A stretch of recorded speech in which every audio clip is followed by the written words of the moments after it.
So do you want that separately now? Yeah, I want it sort of, I'll put it all together after. I want it easy to Okay. find. Good Good morning. Good There we go. morning. This is your people. Good morning. This is Our Baker.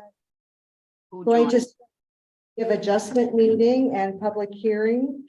I call the meeting to order at probably 9:02 now. We'll do the land acknowledgement. We acknowledge that we are gathered on the unceded traditional territory of the Algonquin and Nishnabeg people, specifically the people of the Madawaska River. We further acknowledge that the Algonquin people have been stewards of this land since time immemorial, and we strive to treat the land along with the flora and fauna it supports, the people, their customs and traditions with honor and respect. Today, this area is home to people of all walks of life, and we acknowledge the shared opportunities and responsibilities to live, work, and survive within this beautiful territory. Cheatmewig, all my relations. Is there any addition or amendments to the agenda? Seeing none, could I have a motion to adopt the agenda? I'll make that motion. I'll second that. Great, it will be carried. Any disclosure of pecuniary interest? Need more coffee today. Hearing none, we'll move on. The minutes from last meeting of February 15th were in the package. Could I ask for a motion to adopt the minutes? I'll do that. Lori, Yeah. and the second. I'll second. Great, thank you, it's carried. This public hearing of the Committee of Adjustment is to consider one consent application under section 53 of the Planning Act. I will now turn the hearing over to Tracy Cannon, the Building and Planning Administrator, to describe each application. Good morning, everyone. First of all, I want to welcome our applicants and their agents, or owners and agents. And if you could just introduce yourself for the committee, that would be great. Good morning, Douglas Buckmar speaking on behalf of the applicant, the Bakers. Thank you. Welcome. Hi, this is Sunny. I'm also on behalf of the applicant, the Baker. And the old Bakers are here too, Brian and Mary Baker. Well, welcome. Thank you for coming. So this portion of the Committee of Adjustment meeting is to consider a consent application for lands locally known as 39 Windmill Point Lane. It's adjacent to Mackenzie Lake in the geographic ward of Sabine. Brian, if you can go to page, there you go. So before us is a copy of the survey that was received with the application. So the shore road allowance, part 3 and part 4 is privately owned, and part 3 and 4 on the map in front of you. These are two have merged on title and therefore requires consent through the Planning Act to separate these two parts. The shore road allowance is owned together with these two lots in front of us, and they are in a plan of subdivision known as Plan M345. Due to these lots not being within a plan of subdivision, they have merged, but these two remain separate. So you can see the problem. They're all one piece. So if you go to page 12, I'll try to explain that too. So what the applicants propose to do is sever this piece and put part 3 with this piece and part 4 with this piece. And right now, it's my understanding that they were trying to sell one of the lots and they can't sell the lots because they have course, the shore road allowance in fact is merged all into one piece. Currently, there is a cottage that is located on this piece and is partially on the shore road allowance in front. And there's a cabin on this piece, which is entirely on the road allowance that's in front. If I may interrupt just to make a point of correction.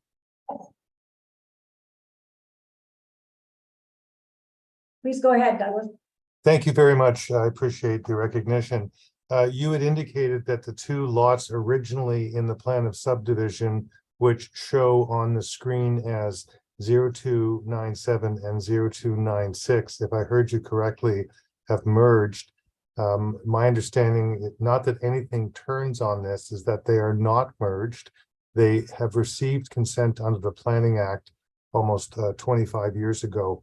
It's not the purpose of this consent application, but Ms. Cannon, if you've indicated that they're merged, I don't believe they are.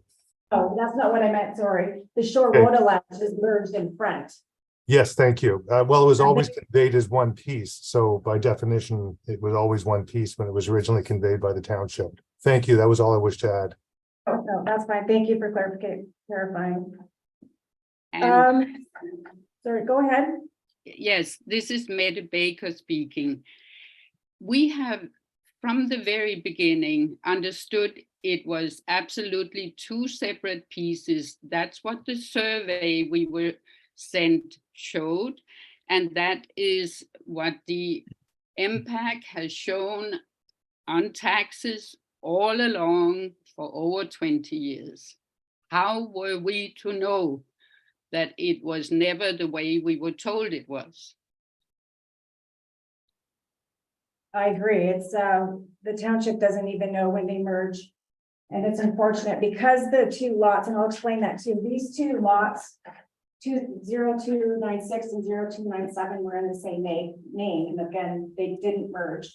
But because when they separated, or when they purchased a shore road allowance, because these weren't part of the shore or part of the subdivision or done through the Planning Act, they emerged because they were in the same name. So on paper, they look like they were separate, but once the title search was done, it shows that they were all together.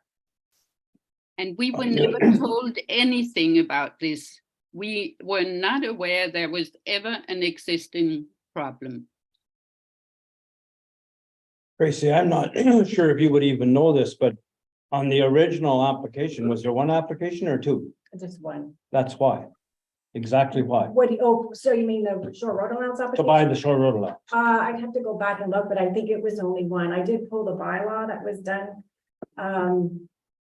back then, and it did show that it had done as one, but it was the way I believe they were registered.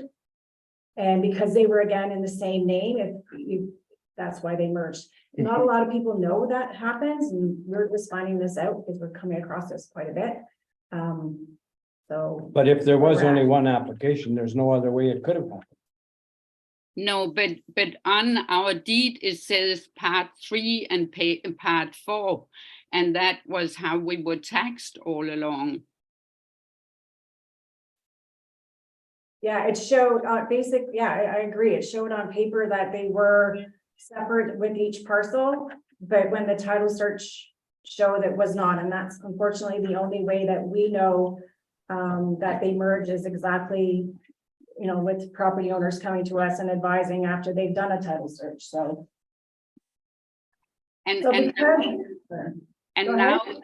it is giving us a lot of expenses to have this done because something was done we were never told or aware of. It was quite common in all kinds of places in Ontario for these properties to merge. There's a lot of people. I ran into that with a lot of farm properties. Yeah, exactly, yeah. And we've seen it. Mhm. We saw it just a few months ago, Yeah. same situation. And unfortunately, the only way to fix it is to go through a planning application, which is what was happening at the moment. If I may, just for the record, I heard the point made that going back to the original application to acquire the road, the shore road allowance, what I heard was at the time, the Bakers should have been advised or should have known that to have two separate lots, they would have needed to make two separate applications. And as a result of having only made one application, it would either be assumed, notwithstanding that there was two separate parts, it would be assumed that it was going to be only one lot. Am I correct to take that had they done two applications, that these would have been dealt with separately? Go ahead, Brian. Maybe I'll step in here, just what happens is the land registry office under legislation has a requirement anytime two properties have the same name on them, they weren't done under plan of subdivision. So those lots were not created by a plan of subdivision. The land registry office has a requirement under their legislation to merge titles, right? So if I buy a property and next door I buy the property and they're both in Brian Martin's name, the land registry will merge those together. So although MPAC may be showing them as two separate properties for the purposes of taxation, they don't, when you go back and do a legal search, they're actually one parcel for the purpose of conveyance. So what's happened at some point, this shore road allowance, after being conveyed, was conveyed and it had two people with the same name on two parcels of land. Because it was not part of a plan of subdivision, it was merged back together. So the only way to unmerge those legislatively is to do a consent process. And that's where we are today. And that's why we are today, is those shoreline properties were in the same name at some point. And as a result of that, they were merged together by MPAC, although the properties behind them aren't. So in fact, 296 has ownership, is possibly able to lost ownership of the shoreline in front of them. But MPAC may or may not have updated their information from the land registry office. I don't know exactly how quickly they do those things, but I've seen it hundreds of times in the last 30 years where there's two properties side by each that they thought when Joe dies, they thought they could convey them separately and then they couldn't. Yes, there is an expense to it, but legislatively, the registry office has that requirement to merge those. That's right in there. So there's nothing we can do other than process a consent again and have them separated. So although this may have been done in the past and it may have been maybe a cost again now, the reality is the legislation dictates how that gets dealt with because it is not part of the plan of subdivision. I appreciate and I thank you very much for the explanation.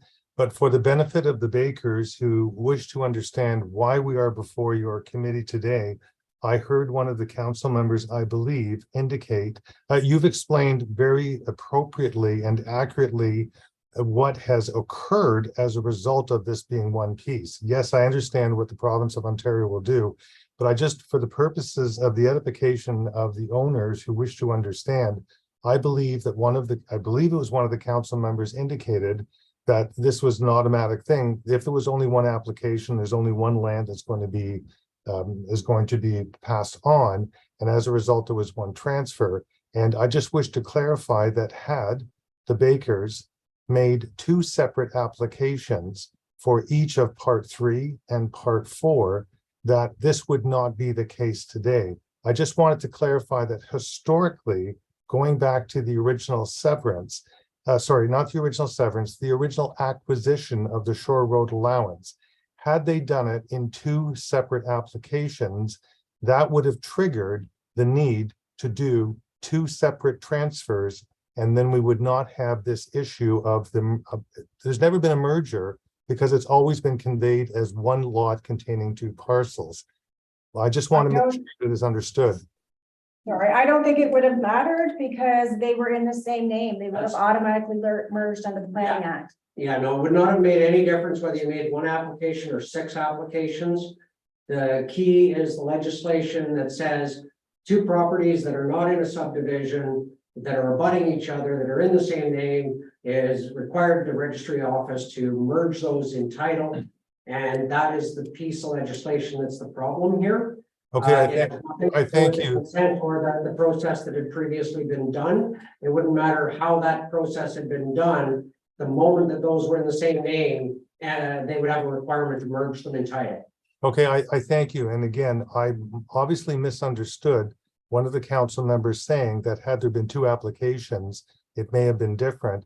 And I also understand that the initial conveyance was done by the municipality, and a municipal transfer does not require consent under the Planning Act. So, however, having said that, this is a moot point because we are today here to rectify the situation. I'm simply picking up on the point that one of your council members indicated, and I thank you very much for your explanations. Thank you. So so we don't get back into this situation again, pin 0296 and 0297, being in the plan of subdivision, can't add lands to it once they're separated. So we're going to have to do either a deeming bylaw or a lifting of part lot control bylaw to make sure that these lands, the short water allowances, are merged with the plan of subdivision 0296 and 0297. I believe we've already spoke. It was my understanding from our conversation with Douglas that we're going to do the part lot lift control, and that will simply lift the lands out of plan of subdivision status, so the short road allowance can be lifted with the individual lots. The part lot lift, what that does, it basically lifts the subdivision control, allows these two shoreline allowances to be merged into that subdivision, so that in the future, they're deemed to be part of that subdivision, and they won't run into this problem in the future if Brian happens to own both properties, because they'll be deemed to be part of the subdivision at that point because of the part lot lift. That's probably the best way to join those two I parts. think so too, and it'll keep them in the plan of subdivision status as well. Deeming bylaw, take them out of the plan of subdivision status, so this is the best way. So the requirement to hold this meeting is that there must be at least 14 days notice, as prescribed by the Planning Act. Notice signs were posted on the property on March 16th and mailed to property owners and agencies on March 20th. Comments from the planners, our planners outlined in the planning report, and there was no comments from the public received. So I'm going to go back and we can continue discussing if anybody else has any questions, that your site visits, anything like that. Can I be quite clear? Are we joining these two parcels together then? No, No, So we are separating them just the with short. regards to the Showa Road allowance? These are already separate. 297 are separate. They're plan of subdivision. They can't be changed. They're always going to be separate. This here will separate them here. And this will go with this property and this will go with this part. I believe this is part 3 on the Yeah. plan and this is part 4 on the plan. Okay. And they'll go together. Thank you. And so this doesn't happen again. Does anybody online have any questions? No, I have a slight correction to the planning report that we were kindly sent to look at. We are, Andreas, our son, is not intending to sell both lots. He is intending to sell the bigger lot with the cottage because his situation has changed. But the family, he and therefore the family intend to keep the smaller lot with the little cabin on to simply use for family camping and visiting. We have been at Mackenzie Lake for over 60 years and don't feel like giving it up. good to hear. Oh, it's a beautiful lake for sure. Okay, so I guess any other questions? We're good to go. Okay. So I'll call on a motion on the decision for application C 2023-01. Motion. You need a motion to go Yes, ahead? yes. I'll make that motion. I'll second it.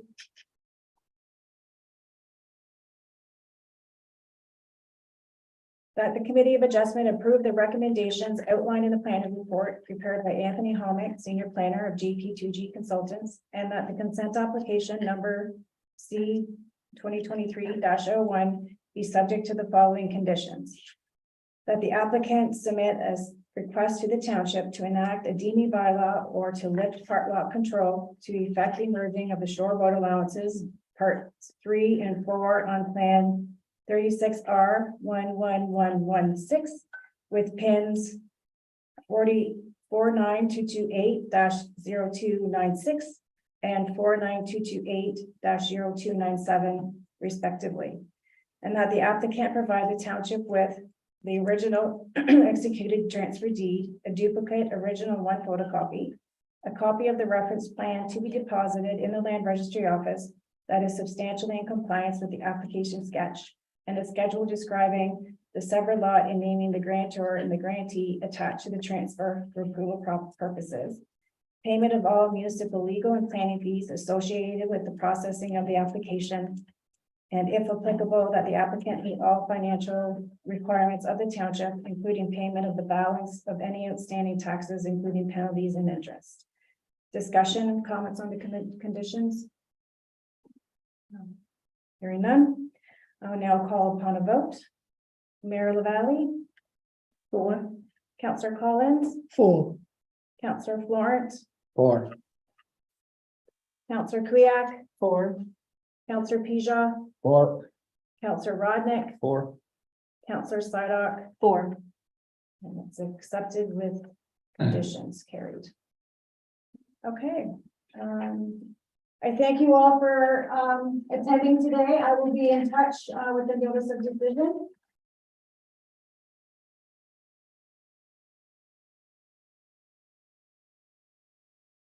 Do you have any questions or anything, Douglas, or? No, but my thanks to the Committee of Adjustments. Appreciate the process. Thank you. You're welcome. A good day. I have one little question.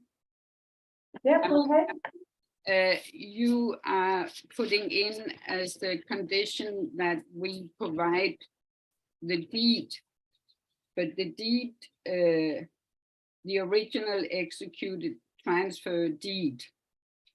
But this is between the municipality and us. Do you not already have the deed? You need our copy? Yeah, so I can talk to Douglas about, and Sunny, how that will work, because I have a couple questions that I have as well, and how to deal with the transfer deed, but we'll have to stamp the schedule showing the consent, so there'll have to be a legal description of some sort, but I can speak to Douglas about that, or speak to you later about that if you like. Okay. If I may, Meta, they require a deed to effect severance. So it's a new deed that's going to be created for no other purpose than to evidence the severance on title. They're not referring to a historic deed. Okay. All right. Okay. Thank you. Okay, thank you. I'll pass it back to Councillor Kuyak to finish up the meeting. Seeing that there were no additions to the agenda, we are ready to adjourn. The next meeting will be scheduled when required. Tracy certainly will let us know that. So I just need a motion to adjourn. Mayor LaValle, second. I'll second it. Great. And it's carried. Okay, great, thank you. So do you know where they are in your neck of the woods? Oh, absolutely. Yeah. None of them. They sound like they're and they're. Tracy, I have one question.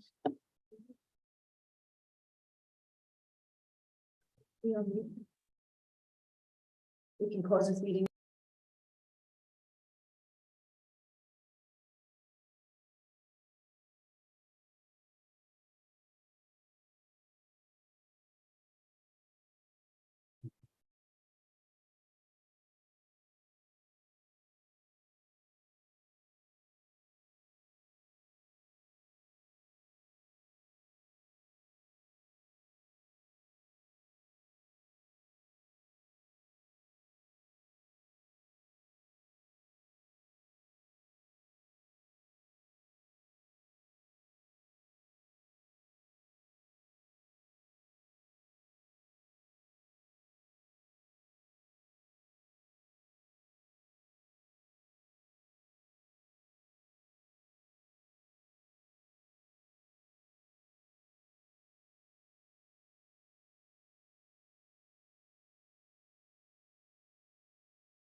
Okay, are you ready, Brian?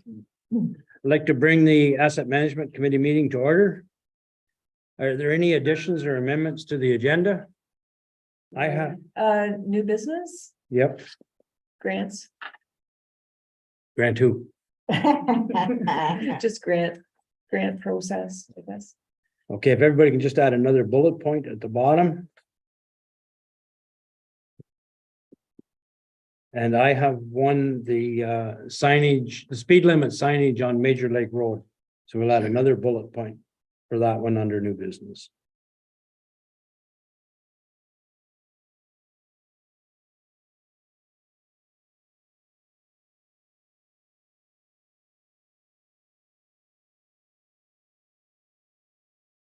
Any other additions or amendments to the agenda?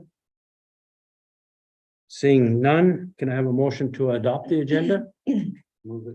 I'll second. Moved by Councillor Rodnick, seconded by Councillor Collins. With the matters before us today, does anybody wish to disclose a pecuniary interest? Again, there are none noted. Unfinished business. Is there any unfinished business? None? New business. The first item is the yard standard or property standard bylaw. There is a staff report included. It's got Tracy's name on it, so I'll hand the floor to Tracy. So the recommendation is that council direct staff to proceed with the draft standards bylaw. It was requested for us to kind of look into the property standards bylaw. And currently we do not have a bylaw to regulate the standards of properties. Our building official has the authority under the Building Code Act to address the state of unsafe buildings and structures. And we may pass a bylaw under the Municipal Act to regulate yards. The official plan references the property standards as outlined in the report. And I've attached a sample bylaw of a yard's standards that Brian had located, and we tweaked it a little bit to reference us. But I guess what council needs to decide is if we want to pursue this or not, and now Councillor Kuyak. Right, so when I was walking and knocking on doors during the campaign, it was one of the major issues that people would bring up time and time and time again. And when I did go to the official plan and didn't see anything there, I went, tried to ask for bylaws, couldn't find it anywhere anyway. So it was like, okay, well, the constituents are asking, and maybe I should be bringing this forward, which I did. And then my other concern when I was thinking about this was that, you know, we all know that there's different properties here that, you know, probably Mike goes to, you know, talk to them about cleaning or moving or et cetera, especially with all the dam work that had been done over the last couple of years. Was it an issue for you, Mike, when you went to these places? Because you didn't have anything or law behind you, bylaw behind you, that would support, you know, you going to one person, but not going to someone else's. So that was the reason for bringing it up, basically. The only way we can respond right now is by complaints. So if someone complains, then I can go and address it. Is it an issue that we do not have a bylaw in place for property standards? Perhaps, if it's an unsafe building, I can act on that. Right. Within my jurisdictional power, right? As far as, you know, grass not being cut or anything else, or even down here when the access we blocked through the dam. Right. I had a little bit of trouble there, but he did comply, only because we proved to him that he was supposed to keep it open. Right. So, is it an issue? Yes, and yeah, property standards though is a very Touchy thing, sure. spot to touch that. Yeah. And you have to tailor it. Right? your current municipality and your needs and wants. Right. That's hard. So I think a lot of people that have approached me, and I know Lori would say the same thing, it's the few places that are very visible. And it's sometimes businesses as well that, have their wood that they sell sort of just scattered and dumped and not picked up, and even if it was bagged and placed somewhere, would look a lot better than sometimes how it does look. So again, those were some of the concerns, And again, that is why we brought yeah, this draft in, Yeah. so we could get the input from everybody else to figure out where we need to go with it and how is the best way to go about it. So there are two different approaches to property standards. One of them is a comprehensive property standard bylaw that can address everything from fences to facades to everything with building standards on the exterior look of a building, to the yards, to making sure that, everything. So there's a very comprehensive sledgehammer, and then there's the yard. So what I brought forward was more of a yard than a property, because a lot of property controls, we already manage under the Building Code Act. So we don't necessarily, have to dictate that fences shall be no more than 6 feet high or anything like that. So it's more the yard aesthetics, I believe, is where the concern is. People that don't cut their grass, there's, 3 derelict cars laying inside of the house. You've got stuff that just doesn't aesthetically look appeasing. So yard standards bylaw can address that. So I think initially the initial approach was to look towards a yard standards to give you some concept of what a yard standards would look like and bring it forward. I don't know if that's as comprehensive as council would like that bylaw to be, but we do have, please remember that whatever bylaw we create will become the sledgehammer for neighbors. right. So we will have a response. It will take up staff time to enforce. And if I brought it as a jurisdictional thing where it's more appropriate in an urban built up center, such as Whitney, such as Madawaska, that if you live on 100 acres, do I really care, or out of sight, out of mind? So that was kind of the approach I attempted to take with it. But if council wants to redirect, I'm fine with that. If council wants to move forward with something of this nature, we're certainly prepared to bring that forward as well.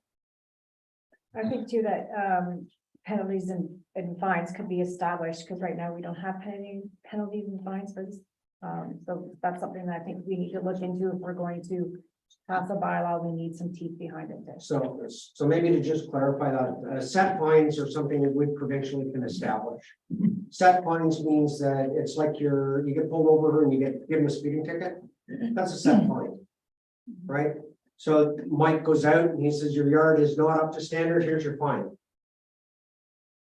If we don't establish set fines, he has to go to Bancroft, see the judge, get a Part 3 order sworn, take that Part 3 order back, serve it upon you, and then he has to appear in court along with you to defend, to get a decision. So Part 3 orders are really a lot more work, especially given our logistics of our location, than Part 1s are. So I would suggest if we move forward, we'll go through the process of getting provincial pre-approval on the bylaw and the set fines, because years ago I ran into the problem of I created a bylaw, I created set fines, I sent it off, and the province went, yeah, no, that's no good. They can determine value of the fine. If they don't like your value, they can change it. If the words that enable the fine within the bylaw aren't structured the same as the words that are in the set fine, they'll want it changed. So I generally send it off and I have the provincial justice office review it. They confirm that they're satisfied with the content. And then we bring it back for actual approval at a council level. And then we send it off and the justice will then sign off on it and send it back as approved set fines, which in fact, actually even, for things like parking, the OPP have a copy of that and they have the ability to issue those fines as well. One of my major concerns with this bylaw and all bylaws is the grandfathering clause. Is this gonna catch properties that are already need to be cleaned up, or does it only catch properties from the day it's No. passed on? No, the ones that's brought in, that's pretty standard, and the problem is everybody gets treated the same. I've always worked on a complaint basis, is if we walked around and looked for things, I'd need to hire a second month just to deal with it. So it's strictly complaint basis, but if somebody's got a problem, they file a formal complaint with Mike. He goes out and he issues the fine based on, or an order to comply. Generally, my favorite thing would be to issue a direction to please clean it up. And if you haven't cleaned it up by such and such a date, we're going to issue your fine, rather than being heavy-handed and coming in and saying, we just implemented this bylaw here to clean up your yard. So it doesn't matter whether it was like that even before. No, it doesn't matter how long ago they had derelict vehicles on the property. You say thou shalt not, it's enforceable. Even if it pre-existed our township's existence. Yes. We could probably put that as somewhere within the content of the bylaw as well, right? Yeah. If there's need for it, Yes. but Honest, I can think of a few places that it's like you had a 10 by 20 billboard in the front, clean me up. I know in the, one of the bullet points you have here on this list, storage of trailers. Our bylaw already addresses trailers, does it not, saying that you can have one stored there? So we've already addressed that, and it's a bylaw infringement Oh, that's if out you of- have more than one trailer there. That's out of the official plan, so that's things that should be considered. It's just an outline of things that should be Okay. considered, it's not directly in the bylaw, but I wanted to point out that our official plan and our strategic plan both have reference to property standards and things that we should. Now, are we having this discussion because of complaints? Are we having this discussion because of it hurting local businesses as well too, because of improper care of people's yards? I would assume complaints that, came forward to me and Lori on our walk around campaigning. And it's still being brought up. I get. And general discussion as well. Have you seen the state of Yes. data? Yeah. People just chatting generally about the state of certain properties So it's, that are visible to them. so it's probably happening here in town and in Madawaska. Yes, In more populated areas. yes. That would be the intent. Now, I mean, if council wanted to expand that, we certainly can expand it however council wishes as it relates to built up areas within our community, whether it's, smaller built up areas or whether it's just the larger centers. But it certainly does address and implement the requirements under the official plan and under the strategic plan that we should have one of these, so that this is really our enabling piece that enables staff to ensure that we're meeting the standards that have been established in those plans. I think we need to be careful with unambiguity for mics. Are they in a built up area or are they not? I think that will be really difficult for Mike to handle. And why can he have it and I can't? And I think we need to address everybody the same in the township. I don't think we should be saying just within the town, because are we saying just the Highway 60 corridor or just the 127 corridor? I think we need to have the same bylaw for everybody. It'll be the same bylaw for everybody, but if it's complaint driven, you're less likely to get complaints in a side road out of the way piece of property. I want to be perfectly honest with everybody. I don't think there's a more contentious bylaw. We're going to get flack no matter what, but in my opinion, the people that are in favor of it far outnumber the few people that are going to be really ticked off because Well, of the only people that will be not good with it are the people that need to be cleaned up. absolutely. Yeah. But that's So. numbers maybe bigger than you think. Oh, absolutely, yeah, absolutely. I've driven around this valley going on 7 years, then yeah, there are some that need to be cleaned up. My only other concern, I think, would be in regards to the grass, because, and I understand that some of this, you know, like I've read enough of other bylaws out there in regards to property standards that, you know, it's probably a city or a town where if you had an empty vacant lot that was just getting full of garbage and caught into the grass, it's not only a fire hazard, but it's probably a mess for the people that are living beside that empty lot. So, but here, a lot of people don't cut their grass because it's environmentally friendly to leave it and let it grow. I don't know how people feel about that. That would be, you know, or are you going to nitpick and say, you know, We'll work on a complaint basis and. Yeah, yes. And so if if someone people has a complain, complaint, then yeah, we we're can not, address yeah. them one by one.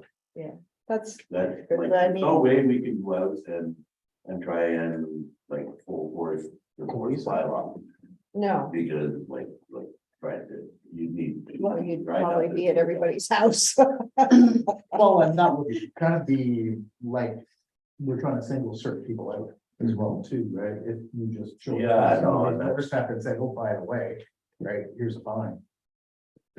No. I think it's something that we probably need a little bit more lead-in time than a standard bylaw to Hmm. maybe let it, get it out there that it is coming, you know? If I'm given a choice of doing something or waiting until somebody tells me I have to, I'd probably go ahead and do it. Yeah. You know? I've had a few people complain to me, Joel, too, about people's yards, Mhm. and I said, there's absolutely nothing we can do about it right now. But we are looking at a property standards bylaw, so I've been advising the people that are complaining to me that, yeah, we don't have anything now, but it is coming down the pipe. I've been saying that for 25 years. It's getting pretty thin. Well, yeah, I know, Joel, what's better time than the present? right? Yeah. Yeah. We need to address it now. I think Councilman Florence is correct. I mean, this is a bylaw that probably requires some education amongst the general public. We need to get the information out to them, advise them that the bylaw is coming into play. And that, you know, we will take a staged approach. I think that, you know, giving people that time that would be deemed to be a reasonable time to reorganize and clean up their properties. And then, you know, if it's not cleaned up, following up and say, okay, well, you've got half of it done, when do you get the other half done? Before we start issuing fines as, you know, the ultimate.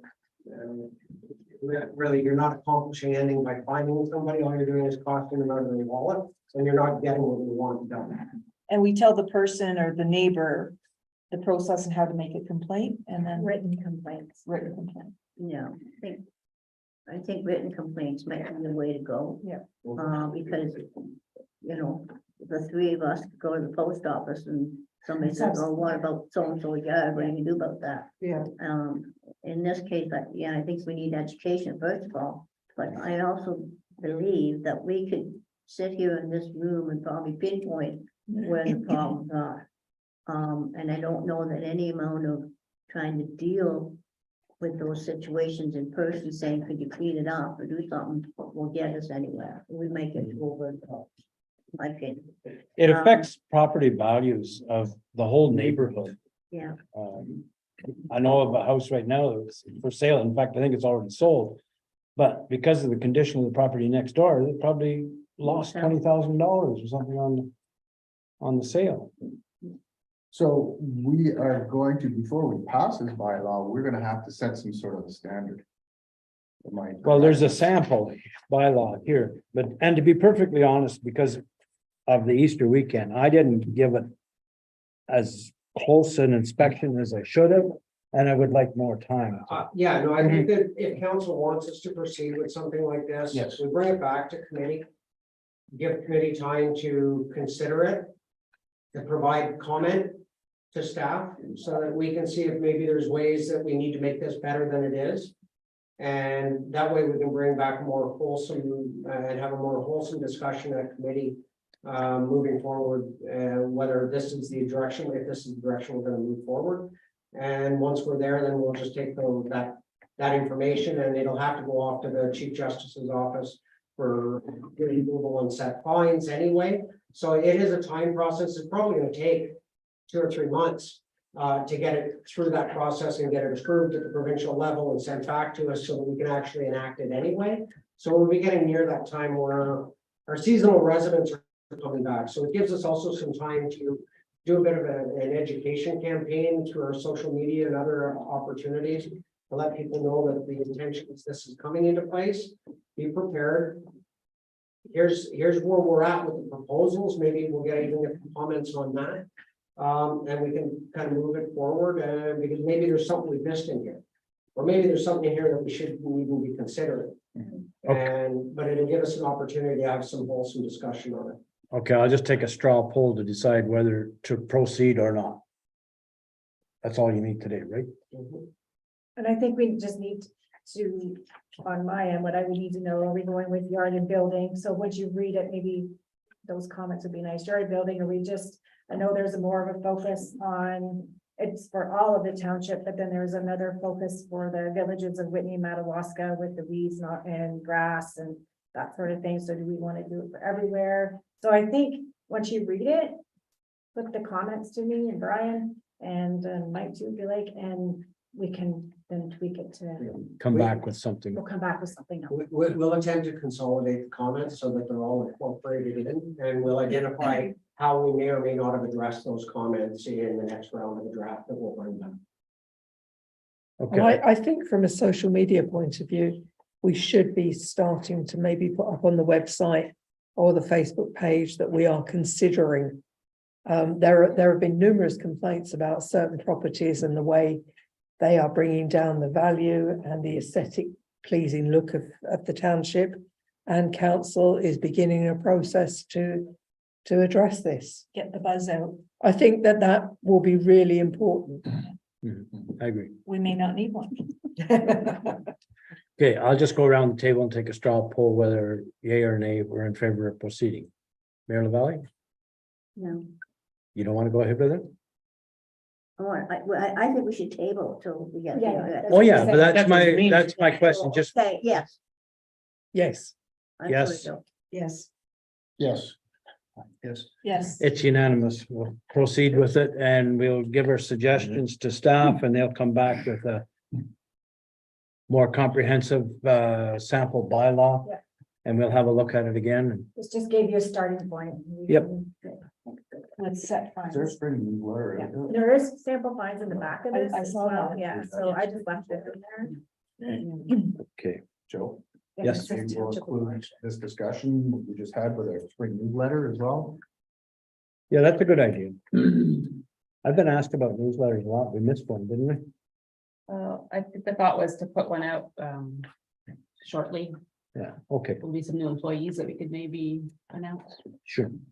Okay, we'll move on to the next bullet point. It's the Ellen Lake.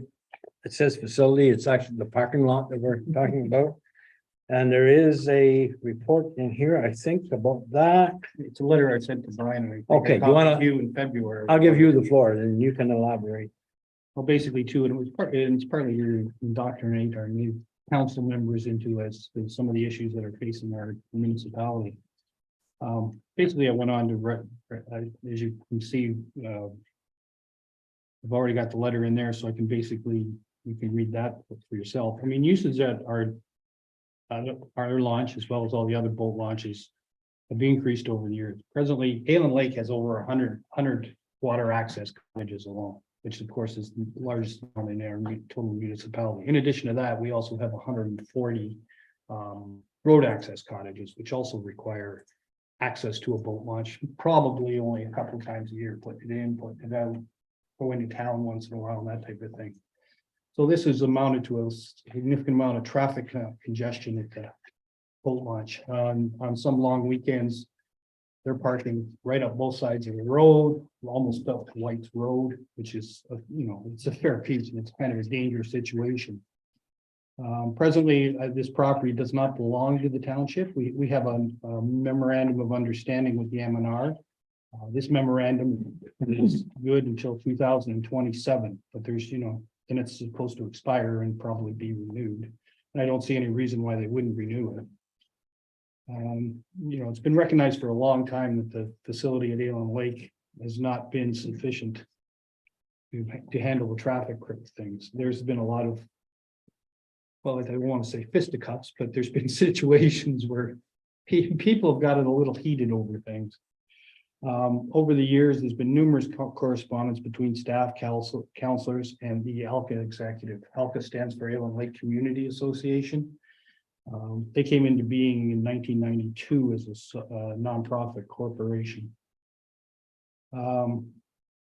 The Gale area and Allen boat launch was, we had a discussion in May of 22. In addition to the other two that I previously referenced.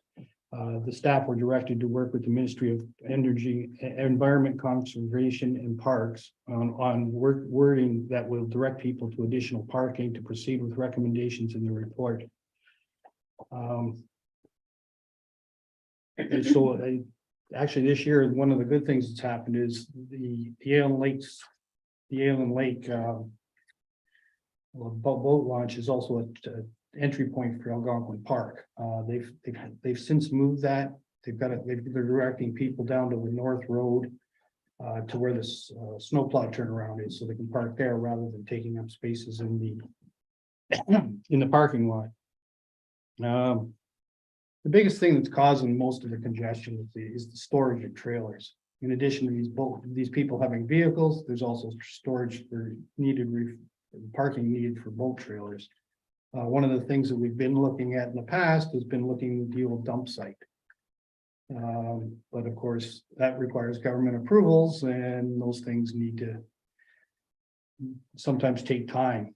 Dave Gatley was looking into it at one point in time. That was due prior to the COVID incident, and things have kind of fallen off the track as far as that goes. So basically, that's what it is. I'm bringing this forward because, for a number of years, we've been saying this and saying this and saying this. We've been putting in motions, and it doesn't seem to be gaining any traction. So what I'm looking to do is try to, like whether we have, Dave Gatley's come up with some drawings in 2015, 2016 that have been on the table before, and we haven't seemed to be progressing them any further. So, we need to improve this area. I mean, these people are, sitting on top of each other practically to get their boats in the water. And they, to them, the boat launch is basically a road access. I mean, that's how they get to their cottages and from their cottages.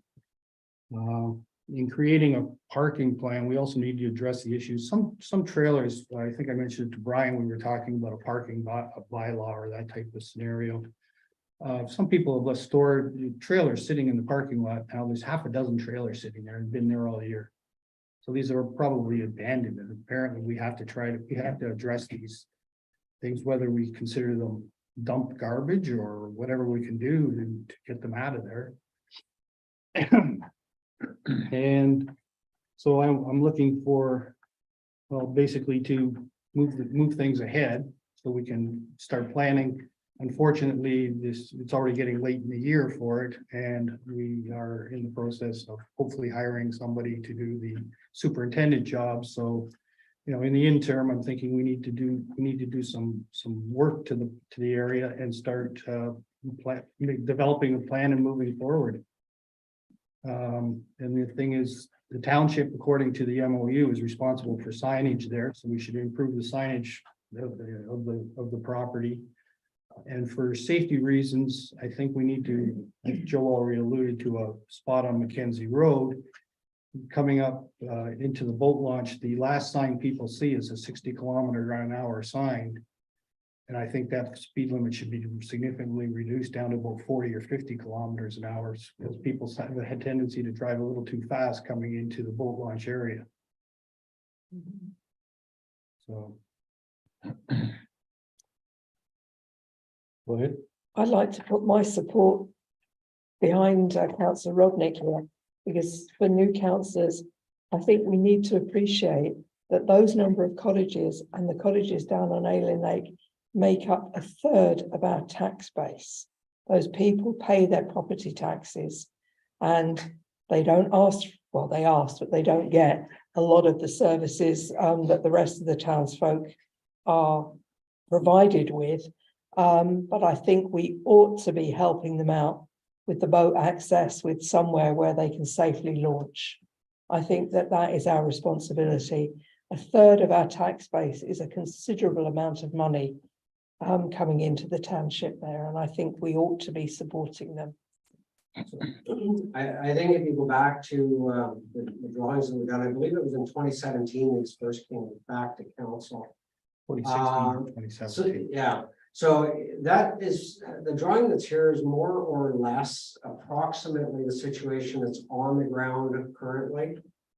And if you look with some minor cleanup up there, you can see there's a significant number of additional parking spots that gets created as part of that.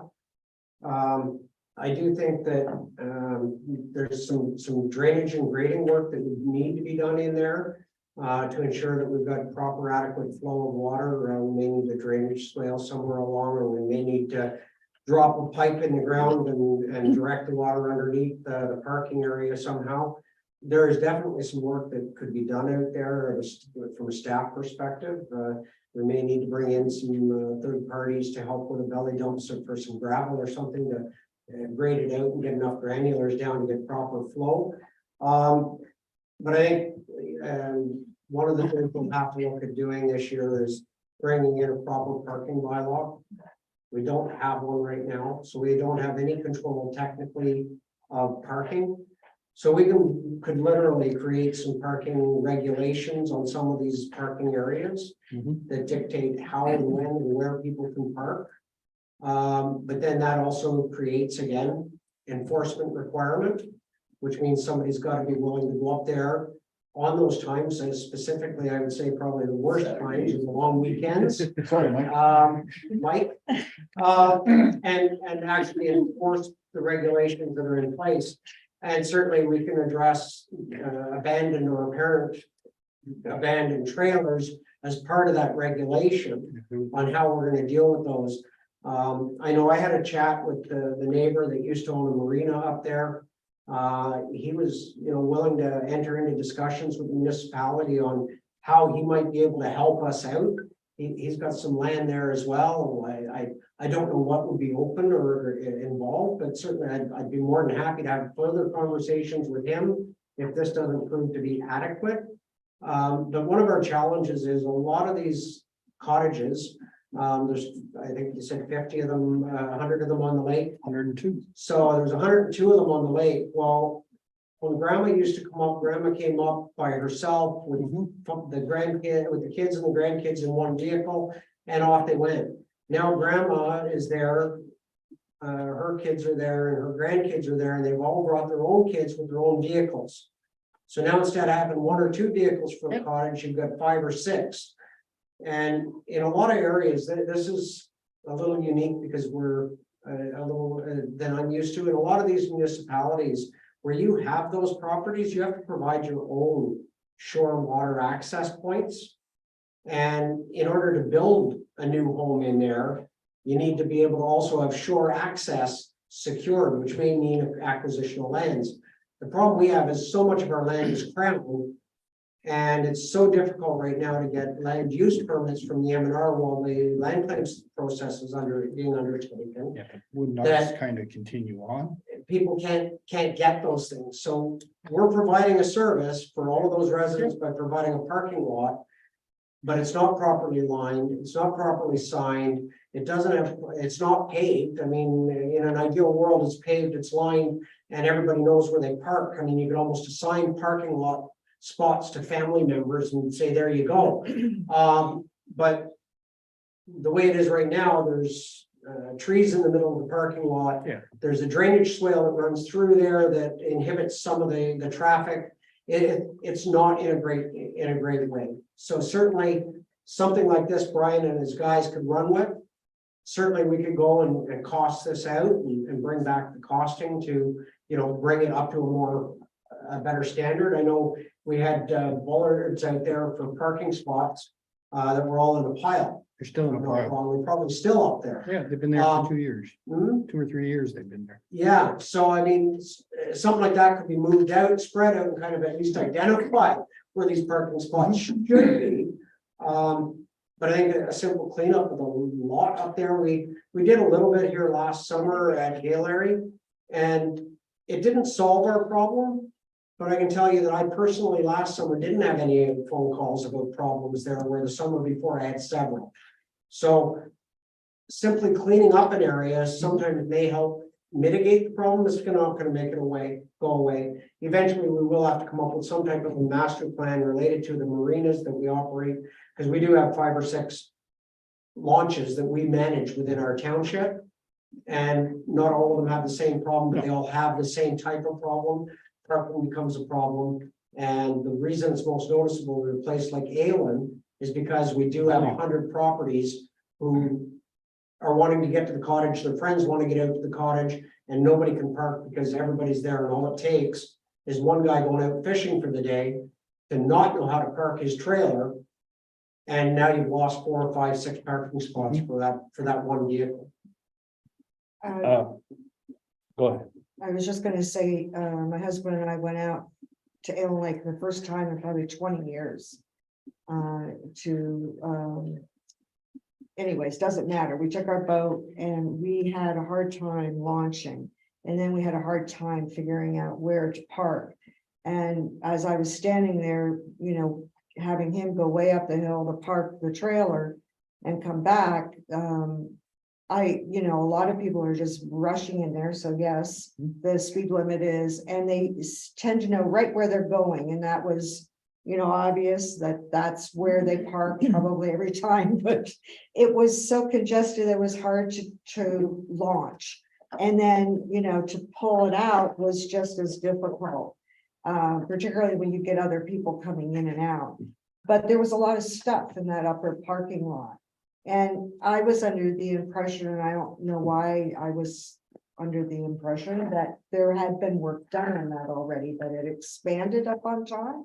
That was many years ago. Okay, But it's in the interim, we've done some brushing up. there, Right. but Part of it with that particular spot, the upper level is generally where the trailers are being stored. right, So this area right here right. is the area that was expanded. But that's where we had to go and park with our boat trailer.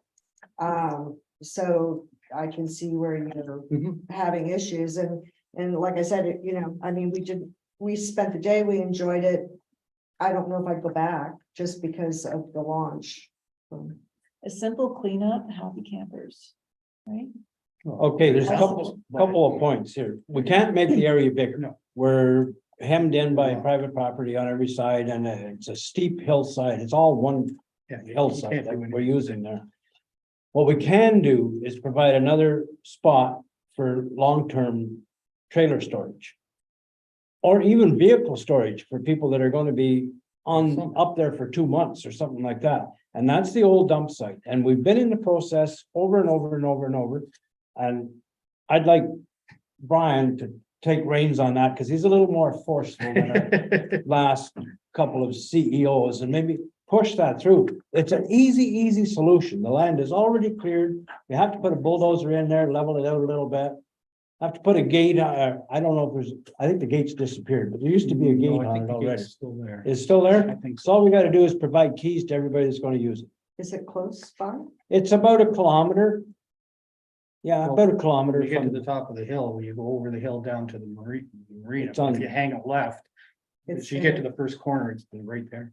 it's on the north road. Would people have issues though that, It's been suggested by the Elm Lake Community Association over and over and over that we use that facility. right? M&R won't give us permission. What about our pit that's right there too?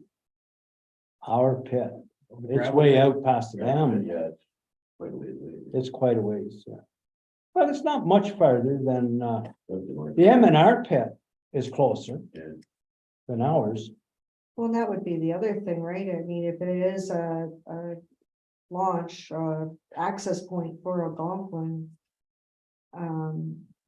that, maybe they can help Yeah. provide a spot. I don't know, you can't even, if you call the Bancroft office, you can't even talk to a human being, it's terrible. But anyway, I would, like, that's the only thing we can do to create more property is to have an off-site place for the long-term storage. It might be easier to get permission from MIR to use that pit, so. Okay, what pit are you talking? The Gaffney pit Yeah. is the one we own. The one off the main road is an MTO pit, which we cannot have access to. No, that's. Our Gaffney pit is so small that when we screened gravel last time, it was all we could do to get the stacker and the equipment in and our stockpile of gravel. So there's no room in that gravel pit to park equipment, let alone. There would be in the MTO pit though, right? Well, that's not our property. No, I know that. There's gravel there. We're not allowed to touch that, so. That whole corner right down to the dam, right up to our pit at Gaffney is all part of that MTO park. Would they be willing to Well, I don't, let us use it? I doubt it, but I don't know. the old dump site has been the one that's always been suggested. I tend to think, Councilor Florent, you're probably correct, but I probably will have an easier time talking to the Ministry of the Environment and addressing any certification amendments to our certificate of approval to allow for parking and, managing some parking in that facility. I think MTO is going to have concerns much like we would. It's a granular pit. There's vehicles in and out, needing granulars in the summer. Damages, having a gate open where now people have easy access to a granular pit. There's certain liabilities there. I don't think the province would be very quick to open the gate for anyone on a long-term basis. And our pit, as Brian has indicated, is so small that it's all we can do to get our own equipment in and out of there without having to worry about damaging people's cars trying to park in there. But I think if we did some cleanup at Allen Lake at the boat launch itself, as you can see, if you look here, there's a large number of spots that are in the middle here. If you look at the previous one, those aren't there.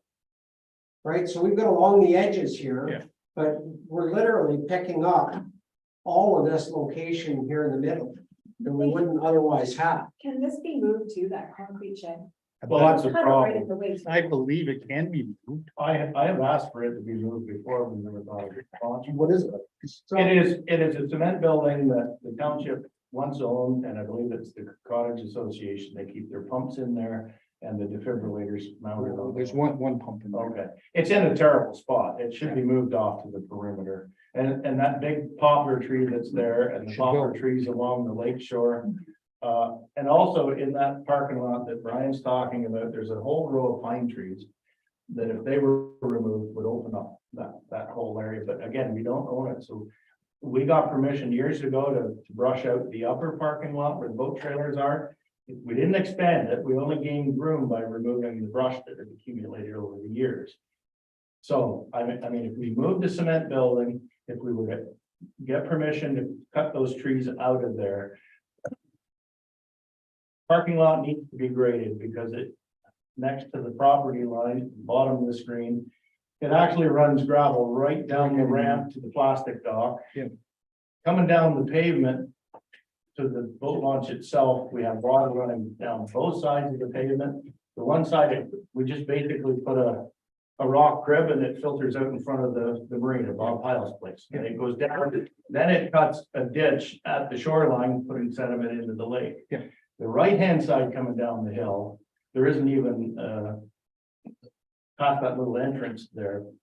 That water just drains across the parking lot Mhm. and then it puts sediment right down the boat ramp. Right down the boat. Right down the boat ramp. So, and then the parking lot, this way needs, I mean, we need to go in with the transit and do some leveling and drainage work. The other issue is there is one private driveway at the bottom of the screen that is located to, it used to be, was it Barnes built years ago? I forget. You remember the house that's in there? Yeah, so there is one private driveway that accesses that parking lot. And we've had to maintain their access, so that's. The other issue that's not brought up is the washroom that's located between the upper parking lot. I was just gonna and bring the that. lower one. It has, there's no handicapped access to it. We built a wooden crib years ago. The guys were in a few weeks back and tightened up the handrail. It's been here longer than I have. It's in rough shape. So if you're considering work, consider the value of that washroom to be replaced. So there's a lot to clean up there, which would help. But again, there's some money to be invested too. It would be seasonal access for storage of boat trailers in that MNRF old dump area, wouldn't it? We would only want seasonal Yeah. use for all boat trailers, yeah. We would certainly, and I certainly have to go through the MOE, because we have a certificate of approval that identifies what activities may occur on that site. That's a provincial requirement. So anytime we change the activities on that site, we need their approval to be able to do it. But certainly, I think that there's opportunity there, and I think, Brian, you even had the gate left open that people could do that. I just don't know how publicly advised people were, and it certainly, we didn't go through all of the. I think it was more of a, we'll ask for forgiveness, beg for forgiveness rather than ask permission. Well, yeah, I think I seen 6 or 7 trailers from the cottage community use it. But I think part of the former work super's issue was with the MOE and the use of that property for that purpose. So, we closed it. That was one of the first jobs I did when I started here in '98, was to close that landfill site in North McKinley. So I'm not sure what needs to be done with the MOE to change the use of that if we can. Well, we're 25 years out now, so 25 years is their magic number for monitoring and otherwise, so that doesn't mean it goes away, but it certainly makes the potential for redevelopment of something like that a lot. in February 2002, Dave was in touch with a fellow named Trevor from the MNR. Yeah, And he said we'd like to formally request that the ECA for the decommissioned alien waste disposal site be amended to allow for boat and trailer storage. Attached blah, blah, blah, blah, blah, and on it goes to that effect. yeah. Did you ever get a response? 2021. 2021. Yeah. Yeah. So I can follow up with Trevor. Obviously, we had some change in staffing. So that probably just fell off a radar somewhere along the way. But certainly I don't have a problem reaching out to Trevor as a follow-up on that. And, Trevor's just M&R. At the end of the day, MOE is going to have a final decision on that. And I don't have a problem reaching out to them either. We've had contact with them even recently. Just one point, and then Ethel wants the floor. That dump was never a township of South Algonquin dump. It was only ever an MNR dump. Okay. When the township was formed, that dump was closed. Go ahead. Thank you, Joe. Well, I agree with Bill, and I think what we're seeing here around the council, we're going to do something, but I was down there campaigning as people are bringing the garbage down the lake and into the dumpster. And I got an earful about concerns, the launch, the number of people, how they park, swearing, whatever. The washroom, major concern. So I agree with you, Bill, thanks. This is my suggestion to council. I think we should, and Brian could do this more than any of us, to bring together a subcommittee, because I see a couple of things here. M&R has a responsibility here. And they can't just say they're going to move something, I don't think, and try to get out of their responsibility. I think that we have to try to tighten up our relationship with the Ministry of Natural Resources. Who those players are now, I don't know. But, I look at the right here in Whitney, it used to be that they had to take care of those access points. They're on their maps in Algonquin Park as official access points. So I think that we've got to have a much better working relationship with the Ministry of Natural Resources, the Ministry of Environment, or whatever they're called now, and bring us together, a subcommittee, to lay it all on the table. What can we do? Brian, you've got some really good points there that I wasn't aware of. With Mike, with Joe, with Bill, and I would suggest that we bring the president of the Lake Association with us, because they know not better than you, Bill, but they have their ears to the ground there longer than I about what's going on. So that's just my suggestion.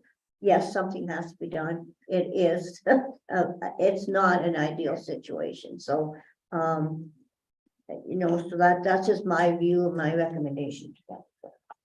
I just have something to your comment at the end of our last year, Brian and I had sat down with Ontario Parks to discuss that access point at Avon Lake, and they were to move that access point to the end of North Avon Lake Road. I went on last summer to see where they still have it at the boat launch, but I'm gonna go on again. It's still there. It's I still- checked it a couple of weeks ago, but they do have the big blue sign right at the junction of North Road and the Lake Road. As soon as you come up the hill, it's right there. But the big problem with that is there's no water access from the end of the North Road.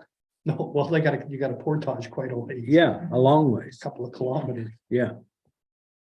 So it's ridiculous. People are not Really, going to do just that. Something on, yeah, something to say that.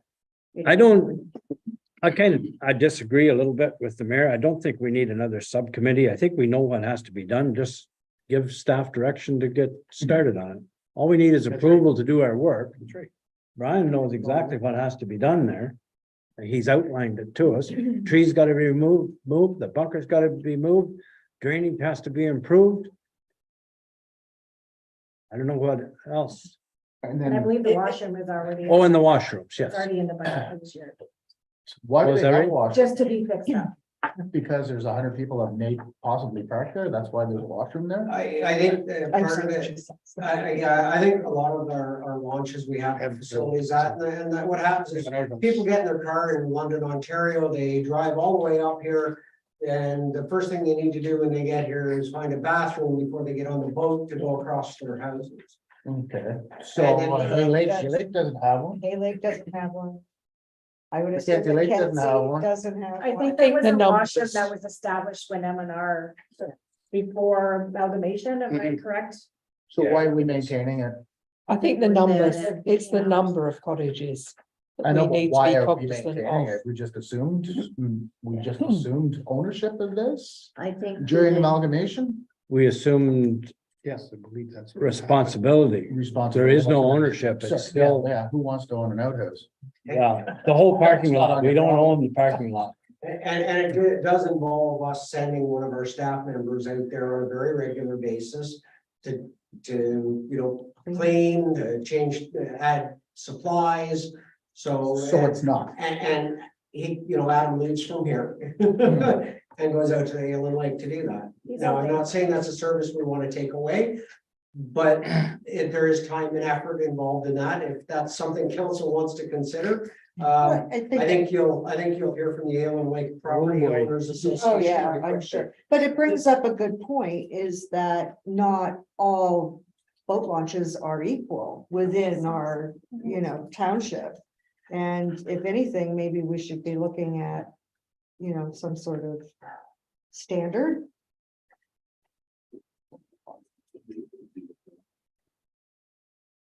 For boat launches. I don't know, just throwing that out, but. There is washroom facilities at the boat launch in Madawaska. Yes. I think the Cross Lake would say, please, please, please don't put. Oh, yeah, I mean, there. We do not want to encourage any more people there. Yeah, I'm not saying that we should be putting outhouse or Yeah. washrooms at every. anywhere, punch point.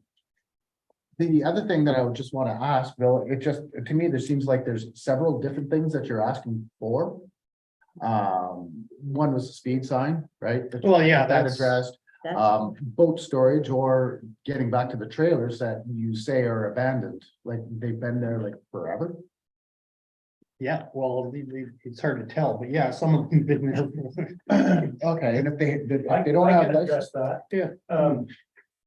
So a lot of them stay there all winter long once people leave.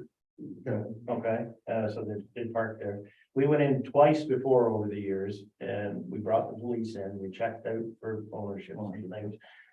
To determine, we tried through the locals to see if whose these trailers were. And so in the end, we ended up hauling them out of there as scrap metal. So it's a bit of both. People leave them up there for storage all winter instead of taking them away. Okay. The lower parking lot in the summer, there's trailers and pontoon boats parked down there where they shouldn't be for weeks on end. And it's a maintenance issue for us. If we don't get in early in the spring and cut the grass, we can't get in there and cut it after the cars are there. Because of all the trailers. But the trailers, some of them stay there and some of them are abandoned. Yeah, some of them are abandoned, like they were there, like, fall rolls around, you expect them to disappear. There's actually 2 boats stored in there too on trailers, Well, and they shouldn't be there. I think that's part of your associations. Mhm. That should be addressed through them, and what should be Yeah, known we is can like, do that. if these are your trailers. If you have, if nobody responds to, Yeah, give them a deadline. give them a deadline, Absolutely. and if you don't respond to such and such a date, that's to remove your trailer from this premises, or we will take it away, right? Mhm. But we And- don't have a parking bylaw, remember? We don't have a parking bylaw. So what teeth are we gonna use to move them? Well, because now what's happening is we've got people that are complaining because they don't have enough parking spots, right? Where we could be creating parking spots by removing garbage, so. So to me, I think that's a win-win. Oh, absolutely. Sorry, I right? don't disagree. How do you do that legally, Sean? I don't know. I don't know. Hey, I'm a Well, newbie here, Maybe, so. maybe we can just relocate them, and if people come looking for them, then we'll know who to. But that is, you know, Up on what White came into Road. my mind. To a to take it to pound the yard. somewhere. You don't want that. That was my garbage in there thought. either, right? So- Remove them to even the workshop or something, and then when we get the complaint. Mhm. Then we deal with it accordingly. There must be a way to deal with abandoned things, so I mean, they've been there. It's gotta be. On public property, Yeah, exactly. right? Yeah, But as for the storage thing, yes, they'll definitely look into the dump so that we can create more parking spaces. I mean, other people have to pay to store their boat somewhere. Mhm. They're not paying, No, not leaving it there, and that's not fair. Because we could end up with a situation with 100 boats there over the Absolutely. winter. Absolutely. If we charged $5 a day to park them there, the problem would clear itself up pretty quick. Yeah, possibly. But they would be Mhm. upset. I just have one other question or concern. So all this sounds great and fine in that we can do it internally. Where does the money come from? Because as far as I know, that budget's been passed. This wasn't a project. And it's tight. That's why I've suggested what Brian probably can do, and if he needs some help, we're not that far out from bringing a new body on. We'll get a cost analysis on what it's gonna take to bring this up to par. Some of it may be day labor. And you know, cutting out trees, I've got guys that can run a chainsaw, it's gonna cost us some gas, you know. But if we've gotta start putting down granular and, you know, if we've gotta go out and physically buy pipe or anything like that, then we need to do a costing analysis. We need to bring that back and say, okay, this is what it's gonna cost. We will clean it up, we can get the trees out of there, we can get things kind of better than they are. But if we're gonna start managing the drainage the way it should be and getting some granulars down, getting some pipe in, here's the extra cost that we're gonna need. And then we'll bring back, here's how we're gonna cover that cost. So we have to include this in next year's budget? I think we can still move forward with something like this in the current year. Basic. Because Bill's gonna have to go back and he's gonna have to answer to the people that. Absolutely, and I think that, But you know, this is the what- basic cleanup and the approval from M&R to move forward is not that complicated to get. We can get that going forward based on the drawings that we have. Well, like I said, I mean, this has been going on for so long. If we start making progress, Mhm. at least people will have, realize that maybe it's not all gonna get done in 1 year. But we If we get it done, yeah, we got So maybe things. this year we get in there, we clear the trees out, we reorganize it, we make it look a little prettier. And now next year as part of budget, we go in and we put in some drainage and we drop some granulars down and reshape it so that it's got proper flows. But it'll give us that little bit of time where it's like down here, I didn't solve the problem at Gale area when Tracy, and I had the conversation about how do we make this work better.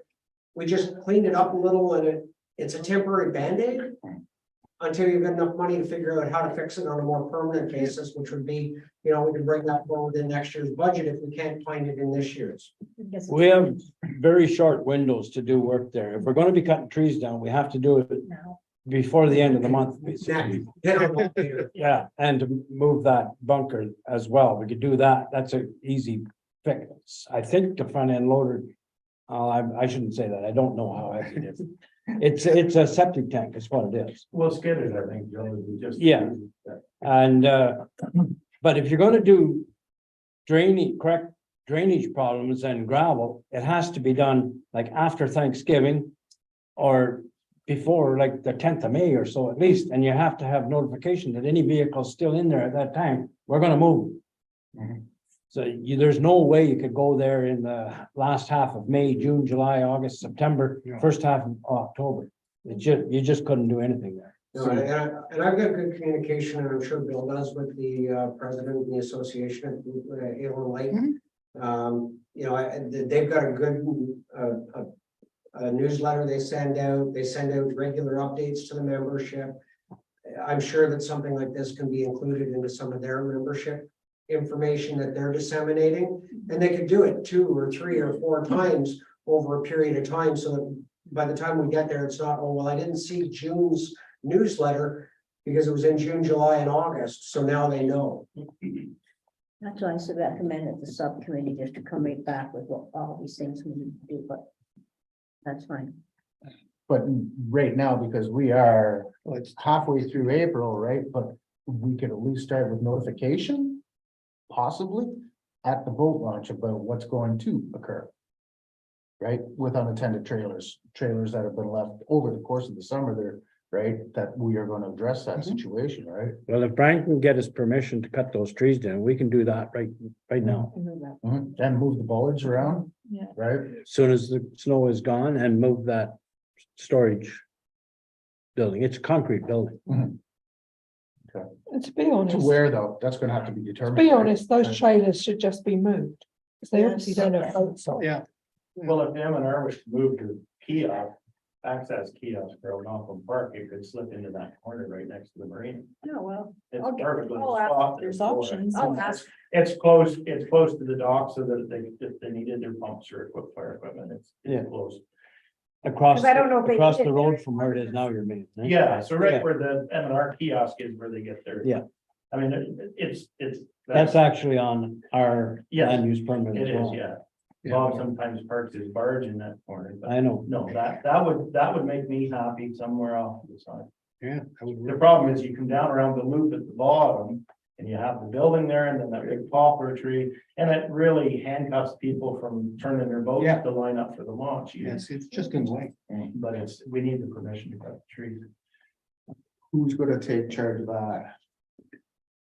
Certainly, I'll work with Brian on that. We'll get things sorted out, and we'll just come up with a plan, and I'll get a hold of who needs to be gotten a hold of at the ministry level. I have no problem making those calls and having those conversations. And then Brian and I can figure out what his resources can do and what his resources can't do, and what we're gonna need to be able to make this come together. Absolutely. And for my next question is the speed limit sign. Is that an MTO? That's us. That's us. That's us. Okay. Yeah, because the last sign, as soon as you come across the dam, there's a 60-kilometer sign there. And then people go up around the corner and down into the launch, and I don't know why somebody would go in there at 60 or 70 kilometers. We don't an have hour. to pass a bylaw to change The signs. speed reductions on the highway require a bylaw to be passed, so we can pass a reduction bylaw. That said, is this within the area of the parking? No, it's up on top of the hill. It's before you Just get as to you're it. coming up on It it. would be at the intersection of the North Road, so the sign would have to be past the North Road. Yeah, and we'll have To to, reduce it from there to the boat. But it's not. yeah, we'll have to establish the distance on that as well, because that's where the sign has to go for enforcement by the OPP. Okay, well, we're gonna address another speed limit sign issue, so we could address them both in the same bylaw, I think. Thank you for your time. And we should, because this is kind of making us look bad, township, because nothing has been done since 2021, possibly, and it's probably been lagging for a lot longer than that, right? It's been an issue forever. It's been an issue forever, so I think that would definitely make the residents sense.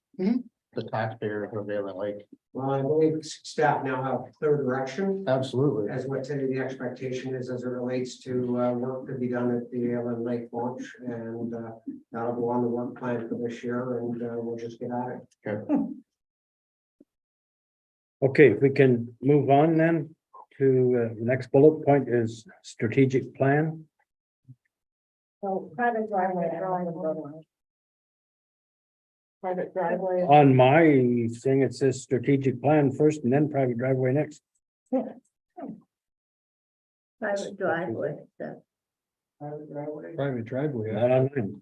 You didn't get the updated Talk version. about whatever you want. Yeah, So you're we're the good. chair. You're the chair. We're talking You about got the councilors going. strategic plan.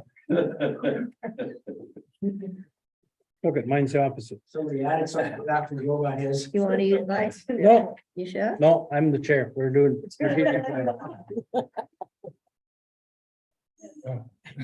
Who's addressing the strategic plan?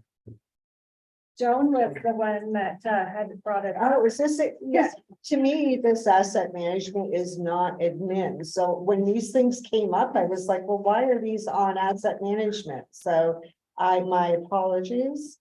So the strategic plan, and I don't have things in front of me now, was done last, I believe, 2016. And should have been updated 2021. We are now 2023 with no strategic direction. And anybody that has worked in government knows that a strategic plan is needed so that we have set goals and we are all focused in on things. So not sure, I'm gonna leave it there, just Brian and I've talked about it. If you look at other municipalities and township strategic plans, they are very specific and fluid so that you're not really changing your main goals or plans, you're changing your plans underneath, sir. So you're not changing your goal or your outlook, you're changing yearly your plans to meet that goal. Yeah, I think the strategic plan, although, it says it's, past its expiration for purposes of the review. The work plans within the strategic plan, some of them have been probably accomplished. Some of them may not have been accomplished. Some of those may be priorities still, some of them may not be, but certainly reviewing, at the very least, reviewing and updating the work plans within the strategic vision. I don't think that the vision has changed a great deal. I think we still have concerns with all of the things that are in that strategic document. And staff are getting very good now at referencing that document in all of the reports that they bring forward to council and how we're attempting to accomplish some of the items that are identified in there. But certainly a review of that and an update of that, a refresh of that is vital to, making sure that council is has all of their ideas moving in the direction and staff has something to ensure we're implementing properly. So yes, the work plans definitely should be updated in that document. I'm just gonna bring up the new council that we saw, past council had to put a resolution and passed a resolution to defer it to new council because it was coming due right at when the election. So that's why it wasn't done on the previous council. Yeah. So, and again, I've worked in regards to strategic plan, every hospital has to have one. It's usually done in 4 quadrants, looking at human resources, finance. Bill, you could help me probably because you've seen it enough too. Can't remember the other 2, but then underneath each one of those, your department then would have to come up with a work plan and it would have to stream back up into that strategic plan. So that's, if you were looking at saying Allen Lake and doing that, that would that would fall under the asset management, is to look at all boat launches or whatever and create a standard, da, da, da, da. But that would fit underneath there, and then it would reference the strategic plan, whichever that would be. So anyways, there's my 2 cents on strategic plans. So I'm not sure where we're going ahead. Are you going to make a copy of the strategic plan available to the councillors so they can review it? Is that where we're All going? council has a copy of the strategic plan. It's in their The new- orientation packages. Okay, But certainly, there was some budget allocation left within the current fiscal year's budget for the purposes of assisting in getting that updated during the current year.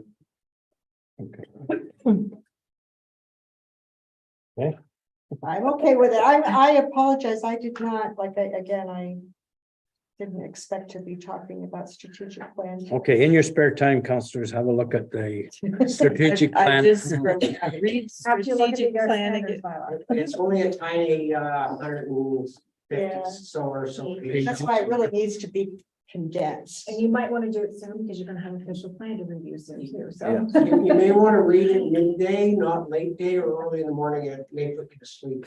Well, actually, I could just say, maybe what we could do is, because everybody needs one, is that we should just maybe ask Brian to, take it and revise it and come back to us.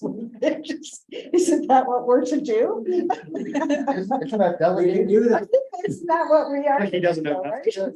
We can certainly do that. Right, that I think is probably where it needs to go, because in looking at it, there are 16 pillars, and if I had my notes, I probably do somewhere. I do, see, look at that. Ours is, I think we have 16 pillars versus most that, have 4 or 6. So we need to streamline it, sorry. So what? Why is it so complicated? Well, I mean, it's just the way it was created. I mean, at the end of the day, an ideal strategic plan, and I've worked with a number of them over the years, should be able to be summarized in a one-page document. Yeah. And that summary, I used to have sat on my desk, and every staff member that made a decision had that sat on their desk.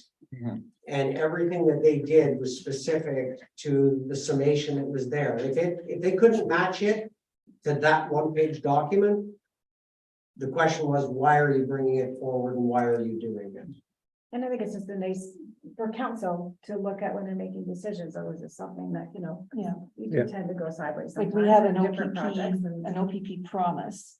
Don't ask me, I can't remember everything that's on there, but that's what they go by all the time. So And so it's right now, right state there. staff have, as you say, 16 pillars. Yeah, because there And was. we're going back to that document, which is, 150 plus pages, and trying to make sure that we're within a pillar or a work plan that's contained within a document that's 150 plus pages.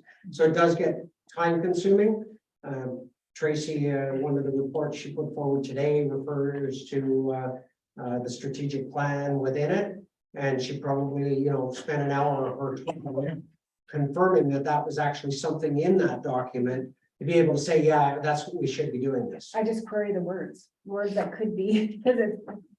So if you, and again, because I have it sitting here, so if you looked at Madawaska Valley, your 4 quadrants are open government, effective and efficient township services, progressive and growing economy, and healthy lifestyles. So out of that, any of our work plans or others could go underneath those 4 quadrants quite easily. Huntsville has 6. So, And we got 16. yeah, we have quite a few. I like to. That's why people probably don't. I think there was a desire when that was created to be more specific Yes. in general. Yeah. And the concept of being specific is sometimes we forget things, but then we overcomplicate things. So by And there was being a lot. general, we can say that it falls within this fiscal responsibility or whatever that pillar might be, that we can say that falls within that, and here's the work plans that we've created that fall within that. Versus, here's the 16 pillars and here's the 60 work plans under each of them. Right. Well, I think we had a lot of input from different groups and I went to the- It had a lot of public consultation. Yeah, there was a lot of, It was if I created. remember It's right. not that it's a bad document, it's just a very cumbersome document to work with from a day-to-day perspective. I think it was put together by university students from Brock University. And Yeah, as a matter of credit to them in the document, so I would Yeah. assume that they were assisted in it. yeah, our township in general took the easy way out, and it was easier just to let somebody else do it. It is I think that was the an official plan. onerous. I think this too, They did both. I think both. I know just from sitting down at the hospital, because I was part of that in creating it. And this is years ago, because we've gone back and revised a number of times, it was pretty onerous. And yeah, you had your stakeholders sitting around it, but you pretty well fed them what you thought needed to go in there. So, I mean, it is an onerous task, but it's one that is useful when you're going to look for planning or actions and work plans, I guess, developed from that. Somebody's phone keeps, Yeah, it's not mine. Yeah, mine's good. Somebody up there, I think. I turned it down. keep hearing it in the background. Okay, if we kind of have direction to review it, and we're gonna look at it at some point and condense it. Make it much more general. So we move on to what everybody else says I already skipped, is private driveway on the unopened lots. Tracy? Okay, so we received a request from a property owner. Right now they access an open road allowance, and there is a civic sign there, 7212 on Highway 127. They have about 101 meters that they would need to access on their property. There is a I didn't understand that map. I was trying to figure out where it was. In fact, last So, night. yeah, I think That was. made it smaller, but Is that what that is? trying to find it. So what they need is to come off of the unopened road allowance and then into their property in order to get a building permit. For the zoning bylaw. So they've asked for permission, and under our road allowance agreement, we have the authority to enter into agreement with the property owner under certain circumstances, and for the policy, it's not 30 meters, it's 101, so it is a little bit longer of a distance, but it's not a considerable amount of distance. There's only one property owner requesting access for the new lot. And no other property owners are requesting access, and so that, and no new lots are being created either, so. So I just, this is new for us, so this will be, I think we've done one with in a consent application, but this is going to be new in this regard. So I'm going to bring back a resolution to council in the next council meeting just to get formal permission, but I want to just kind of start the process and get it in the committee so we can discuss it. I think that specific property has come, not that property, but the one where the house is there, has come to council before. On the other Because- side, for the consent application, you mean? There was a consent. on the It's other side. where, was it Felix Luxavich used to live there? So that's across the highway. This is now on the other side. On the south side? East. Assuming 127 goes north and south, is it on the east or the west side? East. Okay, so I'm thinking of the one on the west side. Yeah. So, okay. So there's no house, it's vacant right now. And there's, they want to build a little dwelling in there, is my understanding. They haven't submitted any applications yet, but I advised that we had to get formal permission for access. They're going to have to get a survey to ensure that they're on the actual road allowance and not private property, because there is another small piece of private property at the front that are adjacent to the highway, and we're going to need to get permission from MTO for that access. Why do we need permission from MTO if it's an open road allowance? Because there's accessing off of Highway 127. But the road allowance access is it anyway, doesn't it? It has a Road allowance is our 911 road number. allowance, but when it comes off of the highway, they need to formalize that entrance. If they already haven't, chances are they haven't already, and that area has been dealing with a few where they have to get permits off of highways, even if there is an access there already. So the records aren't there. So chances are I need a fees for that, which we have to apply for because it's our access that will be reimbursed by the applicant for it. If anyone has any questions or? How many properties are involved? Like, So it's one big piece. I think it's like 100 acres. that's the people that want it. That's the people that want it. Okay, Yeah. well, what about the other properties in between there and the? So there's one other one that's quite a ways down in there. I think I have 900 meters in. I measured it at that that could access off that road. So I don't know what the terrain is like, but all the other ones in behind come from either Highland Lane or come from August Lane at the back end. The properties go out that far. Oh, okay, I'm Is that sort of like getting you. Round homes back in there or Yeah. as far as the lake or on 127? Yeah, so it would be, no, round, well, I don't know about the honey cats in there, but but it would be, it's, so I should have made a smaller map, I guess. So so when you're coming, I guess you can't get on the CGIS on there either. There is, if you take a drive out, 7212 Highway 127 is where they're accessing from. We go that way.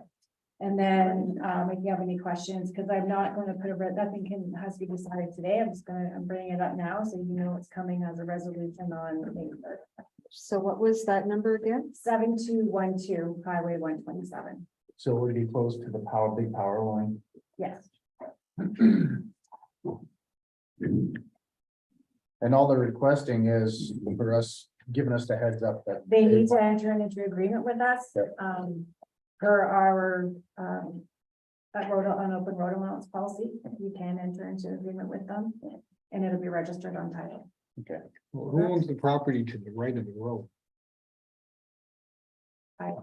This section, right? Oh, right, here, okay. I didn't want to bring up other properties, but there's the road allowance runs through here. It's quite a wide road allowance. We did the measurement on it, Mike. It's the. 66 feet, or no, it's a double It's a double. wide concession there. Because every other concession is a double wide, so they're 130 feet, whatever there. So then this one, this comes across here, that's private, so we have to make sure he's on the road allowance when he comes in and not in, because the property over here runs across the highway to this piece. And so where the blue is, That's the property. that's the property, and where is he wanting to access? He wants to come in here. And there's, at this point, a road in it. There's already a road, it's already existing, but because to get a building permit, we need to formalize it. with the- Okay. So this is gonna cost the township no money, so. Not us. It's just a format. And we're in preliminary discussions with the property owner, and I've advised of the surveys, so we're gonna have to. Because there's a road allowance then, and it's only going to his property. Is that considered his driveway? Yes, we'd have to consider like a private driveway. Okay.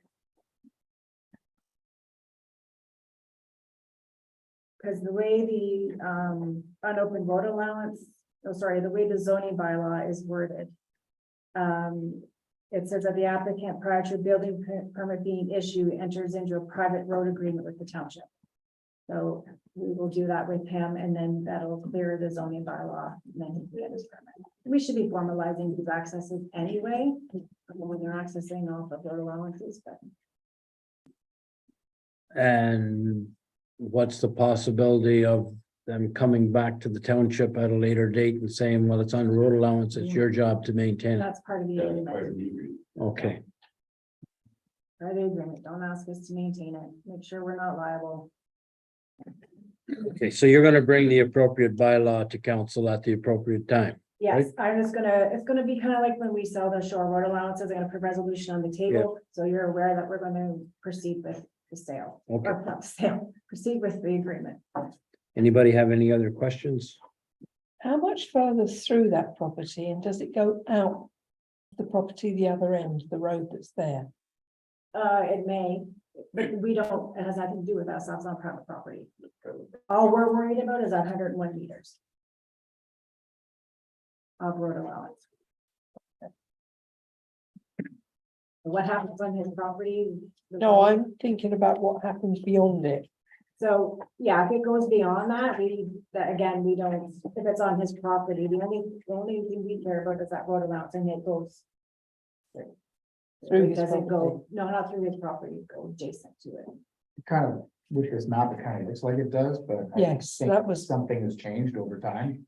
Right, Because probably the original road allowance was straight, Yes, it is. because it's too. Yeah, part of it is a driveway and part of it is on road On allowance. road allowance, yeah.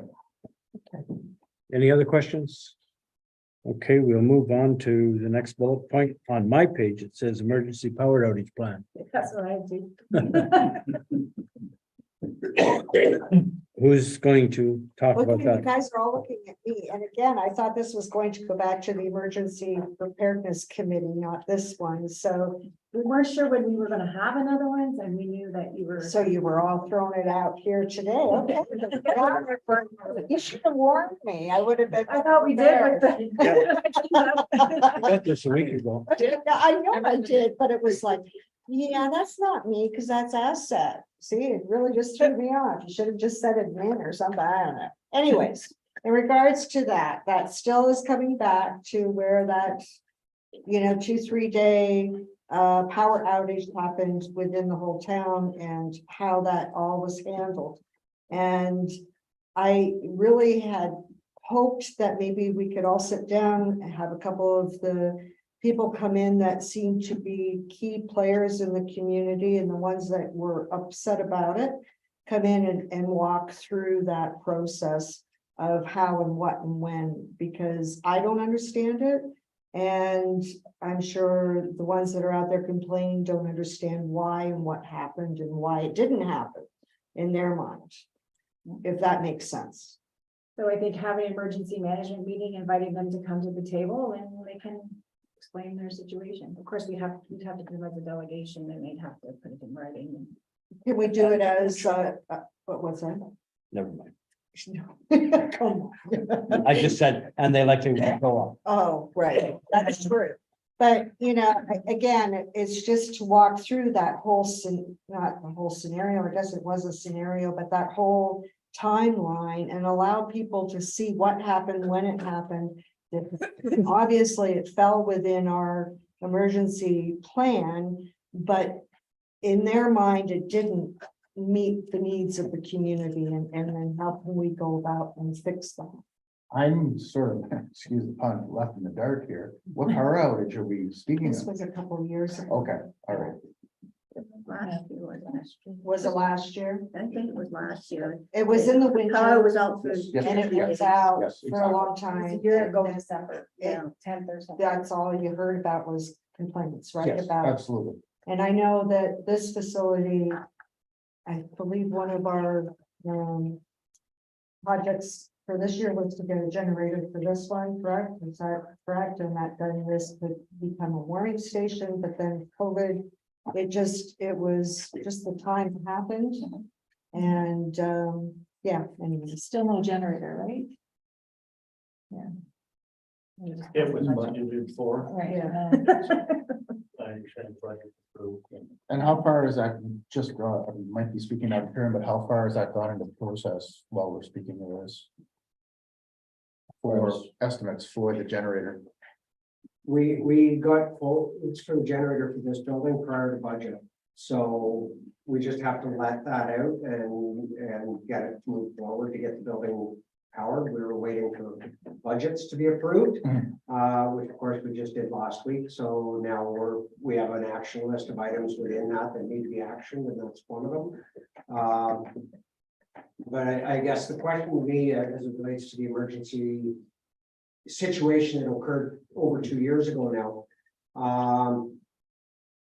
is there a need to sit down and just meet with the people that seem to have the biggest issues related to this? Because obviously, as a provincial thing, the province has continued year after year for many years now, I think since the ice storm, to tell people over and over, be prepared for 72 hours. 72 hours, you're on your own, and you need to figure out how to live for that first 72 hours. After that, the province will kick in. Well, most of our emergency plans kick in at that time as well. The first 72 hours, we're doing everything we can to manage everything else, but we're not opening warming centers and all of those things unless we have to. And this time Brian actually called me and said, look, here's the situation. What do you think? And I said, go ahead, open the warming center. And we actually only had three people that made use of it. Yeah. I mean, the reality is most of our a lot of our residents have wood heat, so they weren't cold in their homes. The ones that had problems are the ones that have electric. That's where the biggest problem is. When the hydra's out, you've got no electric and no backup. Your house is going to get cold in a really big hurry. Not exactly the most reliable source of energy. No, and I agree with everything that everybody's saying, but I also know that, there's seniors out there that had issues and would love to sit down and walk through the process. There were other people that were worried about, a few handicapped people that couldn't get out, etc., was preparing food and taking it to them. Well, that's great, wonderful. Why they felt they needed to do that was, I was on them. It wasn't a community thing. But it just, again, it showed you where there were maybe places that we could improve as a community. And we absolutely can improve, but we have no policy around it. Staff Right. just did it because Right, we felt it was the need. right, So right. It wasn't meant to be a sleeping, No, and I think maybe that's where it's coming from. It was meant for people to come, get warm and go. And maybe it wasn't organized. I thought we did a pretty good job, Brian, but at the same point, it was put together in less than 10 minutes. absolutely. And I don't think anybody's finger pointing. I think everybody can learn from it. And that's why I'm saying if we could bring in a few people, sit down and go through that whole 72 hours, because apparently we opened up the warming station prior to the 72-hour mark, correct? Yeah. Yes. yes. So, I mean, even at that point, we really sort of jumped the gun, so to speak. So, Yes, but we were getting calls, yes. where people were concerned. I had called Brian, and then Brian had contacted Brian. And again, from a policy perspective, then we'd have to look at changing that if that was something.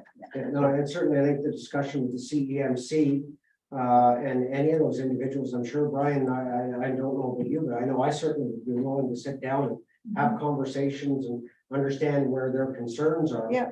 And we can go over policy and they can identify where the concerns are from a policy perspective. And I'd be more than happy to, Brian and I, I'm sure, could bring back a report then as to potential changes that may be necessary. And, we can do an issues identification report back to council.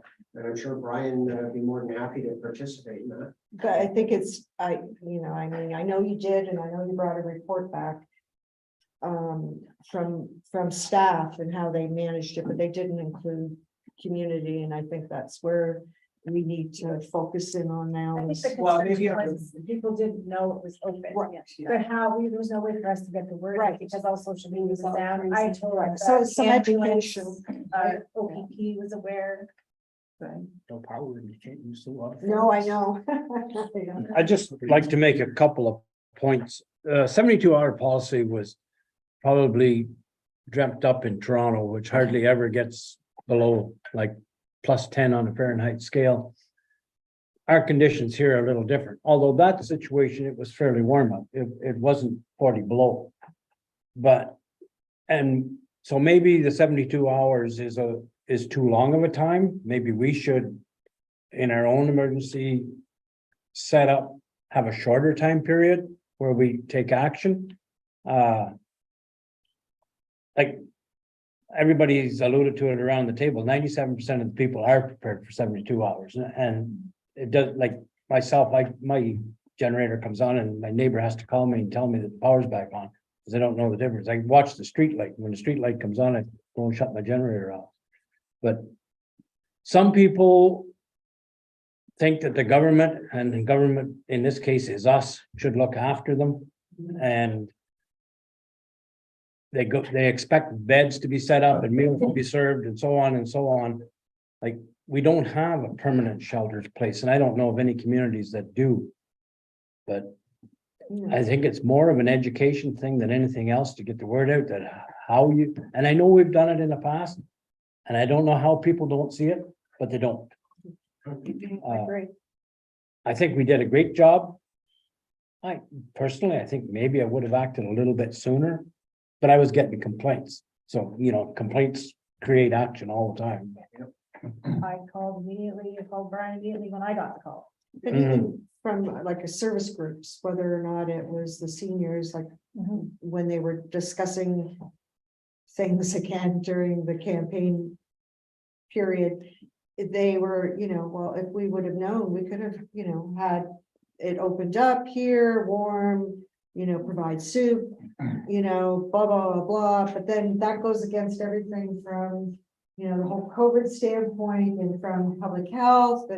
And so they don't understand that, you know, their lovely tea and cookies can't happen if that's considered a warming site. So. And at the time, this building specifically, the generator that we're running Right. would run very limited power within the building. I think if we plugged a kettle in, we'd probably have tripped a breaker on it. So we certainly wouldn't have had any hydro in the downstairs for them to be able to do anything there anyway. Now, once we establish a permanent generator here, hopefully, you know, it'll have a load capacity to manage the facility, and Right. the seniors probably could become part of that planning process in Brian's plan. Mayor LaValle, Well, yes, Sorry. Oh, So I think we're gonna be able to solve, well, we'll be able to kill three birds with the one stone, right? So, we have a generator at the community center in Madawaska. Okay, so if there's gonna be a long-term power outage, people in that area can go to the community center in Madawaska. And once we get a generator here in Whitney in this building, the senior center downstairs can be used as a warming center as well too. And the other one is public education. People, now that we've got we've got two established places where people can go to. They know. there's actually three, because the school up here is already designated as ours, but we don't own it, so it creates another little. Another bubble. problem, yeah, but so that's what I'm saying. So once we establish that, there shouldn't be any other isures. For the next, Well, the response time. and yes, that's right. Response time, staffing, who's gonna man them? And what about the people that don't drive? Brian? Sorry. Okay, so you can see how big of an issue this is and complicated it can be. In regards to that power outage, I submitted an after action report to council. So you all had it. It's a detailed account of the weather conditions, the storm, the way we responded. It's very detailed and it stands on its own. If I can make one comment is that COVID-19 really restricted my ability as an emergency manager to get our committee together and have meetings. It affected everything we did in the shelter because an infectious disease. No open food, you know, bottled water was the only thing we can have. So face masks, sign-in sheets. We followed the rules to a T. The question about response times is okay. Fine. I look and I have direct contact with Hydro One. I update in every storm. I watch the weather. I know what's going on with my guys in Public Works. I have radio contact. I can tell when the fire department gets paged out. So every storm is different and every storm is a work in progress. So as things escalate and become more serious, when Tracy called me and said that there were one or two people in town that had contacted the EMS for getting cold, that was the person we had heard of any issues in the community. Typically, people aren't very vocal that way. So when we get reports of that and calls from somebody, we activate, and we activated very quickly. The reason we activated very quickly is the agreement for the school as an evacuation reception center I put in place years ago. Adam Wanamaker is a member of our committee. He was there in 15 minutes. We were up and running within half an hour. So those things were already pre-established. The agreements were there. It's a formal MOU. Our agreement with the Red Cross is in a formal MOU that I put in place years and years ago. We've done a shelter survey at the Madawaska complex. We were the first new building to be analyzed under the Red Cross new shelter program. So we meet the Red Cross standards and that. And what I'll do is I would like us to set a date for our next emergency management meeting, because I would like to bring J.D. Bernard in here to explain what has gone on in the past, our agreement, and what they provide. What you have to understand is an emergency shelter has federal rules attached to it. So that's food, clothing, registration inquiry, personal services. That's all provided by agreement under the Red Cross. There's a minor cost attached to it per capita, but that agreement's been in place. Jay is on our program committee. I spoke with Jay the night that we opened up the center. He said, we are not sending out Red Cross staff due to COVID. We can send you resources and things. I can activate my team, but I got 4 to 6 hours before they could respond from Ottawa. So anyways, the agreements are there, the contacts are there. I use them. The other issue is a warming center is not an emergency shelter.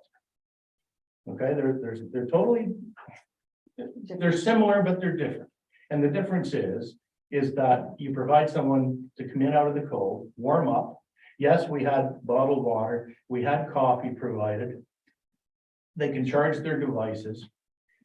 And that's pretty much the standard for a warming center. The other side of this that nobody ever thinks about, Hastings, Highlands, Renfrew County, North Bay, is the social services side. The homeless people, the street people, the couch surfers, and we have them here. They GSAP did a survey. They are the most vulnerable pops we've had. So they, like Bancroft, they have a warming shelter set up. But again, it's more for the homeless people, which is backed by social services, staffed by social services, funded by social services. So my question here is this is not just the township emergency management problem, it's a DSAP problem with social services, and they're absent, and we pay a lot of money for social services. So how do you get them here? Well, as our representative mayor, I guess I would need your assistance with that and see what because it's a big issue, but it deals with homelessness first, and then these unforeseen incidents where the power outage is unforeseen, and we respond to it as we can. We don't have, Tracy and I manned that site all night. We worked all day, we worked all the next day. It was down to us to staff that center because one, our volunteer base, because of COVID, was compromised. Two, communications to get people out in a crisis like that is very difficult because people are looking after their own families. So it's a very trying time for us, and we're already double or triple hatted. So please understand our predicament. So here's what I would like to do. I would like you to set, and I usually hold 2 committee meetings a year for emergency management. I'm thinking June and I'm thinking September. So normally in June, I'll bring in Bill or Jay at the Red Cross, if I can arrange to have them here. We'll go over the shelter services program. We'll go over the services they provide. And we can talk about some of these things during our emergency management forum. The committee meeting in September, I would like to do our tabletop exercise and our training, which I'm still required to do. So I know you're busy, and I know it's been a busy spring. Works department, we're getting to street sweeping, we're in the flood stage, landfill cleanup. So I think June would work good for a meeting if we could schedule a meeting, and I can bring up some of these people that we have agreements with that can explain them to you. And it's a chance for me to get the committee back in after COVID. And COVID's not done. We still have to abide by COVID rules if we set up one of these facilities. So moving forward, and I have here for your next meeting, EP week is coming up May 7th to 13th. So you'll be getting a resolution there to proclaim EP week. And their motto this year is a safe, practiced, and prepared Ontario. So they'll be sending me some public education material shortly. That emergency preparedness grant they talked about, I haven't got anything from EMO on it yet. It'll be forthcoming. So I'm thinking that money that is available through that grant, we'll talk about hopefully at the June meeting when I can get some more information on it. And then we can put it towards some of these issues. I would suggest to everybody that we maybe slot June the 14th, which is the second Wednesday in June, because we would have a council meeting on the 7th. And usually if we have committee meetings, we have them 2 weeks after, which would be the 21st. So, Is there Right. any chance we can make it the following week? pardon me? Any chance we can make it the following week? Well, it's up to Brian, really. What would you suggest? The committee, why can't we make that a committee meeting then that week? On the 21st? Okay, that's fine. Now, because of the composition of the committee, a lot of times I will hold those as evening meetings. The last little while, I've been able to hold those daytime meetings, so. Well, you would have to do a little bit of legwork setting it up, and then you could notify us at that Yeah, time. I'm just asking your preference, a daytime meeting or an evening meeting. Doesn't And then matter I to have me. to arrange for the guests to be here when they're available. I think you should invite somebody from VSA and get you the contact. Yeah, they have their own plan and it's somewhat of an aloof organization, I think. Well, I think no matter time I to mean, get involved, get Well, them we're involved. tied through them through social services, through EMS. And again, they've gone through some staff changes in EMS, you know, I can invite their CEMC, which I believe is their EMS director, I'm not sure. I would have to check and see who that is now. But I'll certainly line up the people that can line up with the board as well. Councillor Kuyak? Brian, and again, going back, I know you did everything that you could possibly do and did it quickly and very well, but I don't know if the committee meeting that you're gonna have on the 14th, 21st, please. 21st, would it be open to have the community come in? I mean, I already can think of about 3 people that would probably come and sit down and go through it. Or is that something that should be done prior to that so that we can have some maybe resolution or some thoughts before we got there? I mean, our committee is open to the public, so I mean, we can recruit volunteers to the committee. The thing about having the generator here is that I haven't been able to engage the seniors downstairs because there was no backup power. So there was no sense in really coordinating the use of this until I got the generator. So the generator is key. What I'll do now is go to the seniors and bring them on board and work with them to train their people on what we need them to do and the notification protocols and how they set up what's called the PSN, Personal Support Network, which is what people do. They get their neighbors or friends or relatives to look after each other. So it's kind of a building block process to a degree.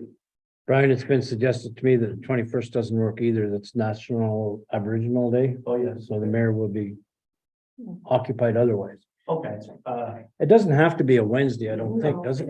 No, it doesn't. I think just for what I've been trying to establish in our committee meetings, there's a week between the committee meeting and the actual council meeting.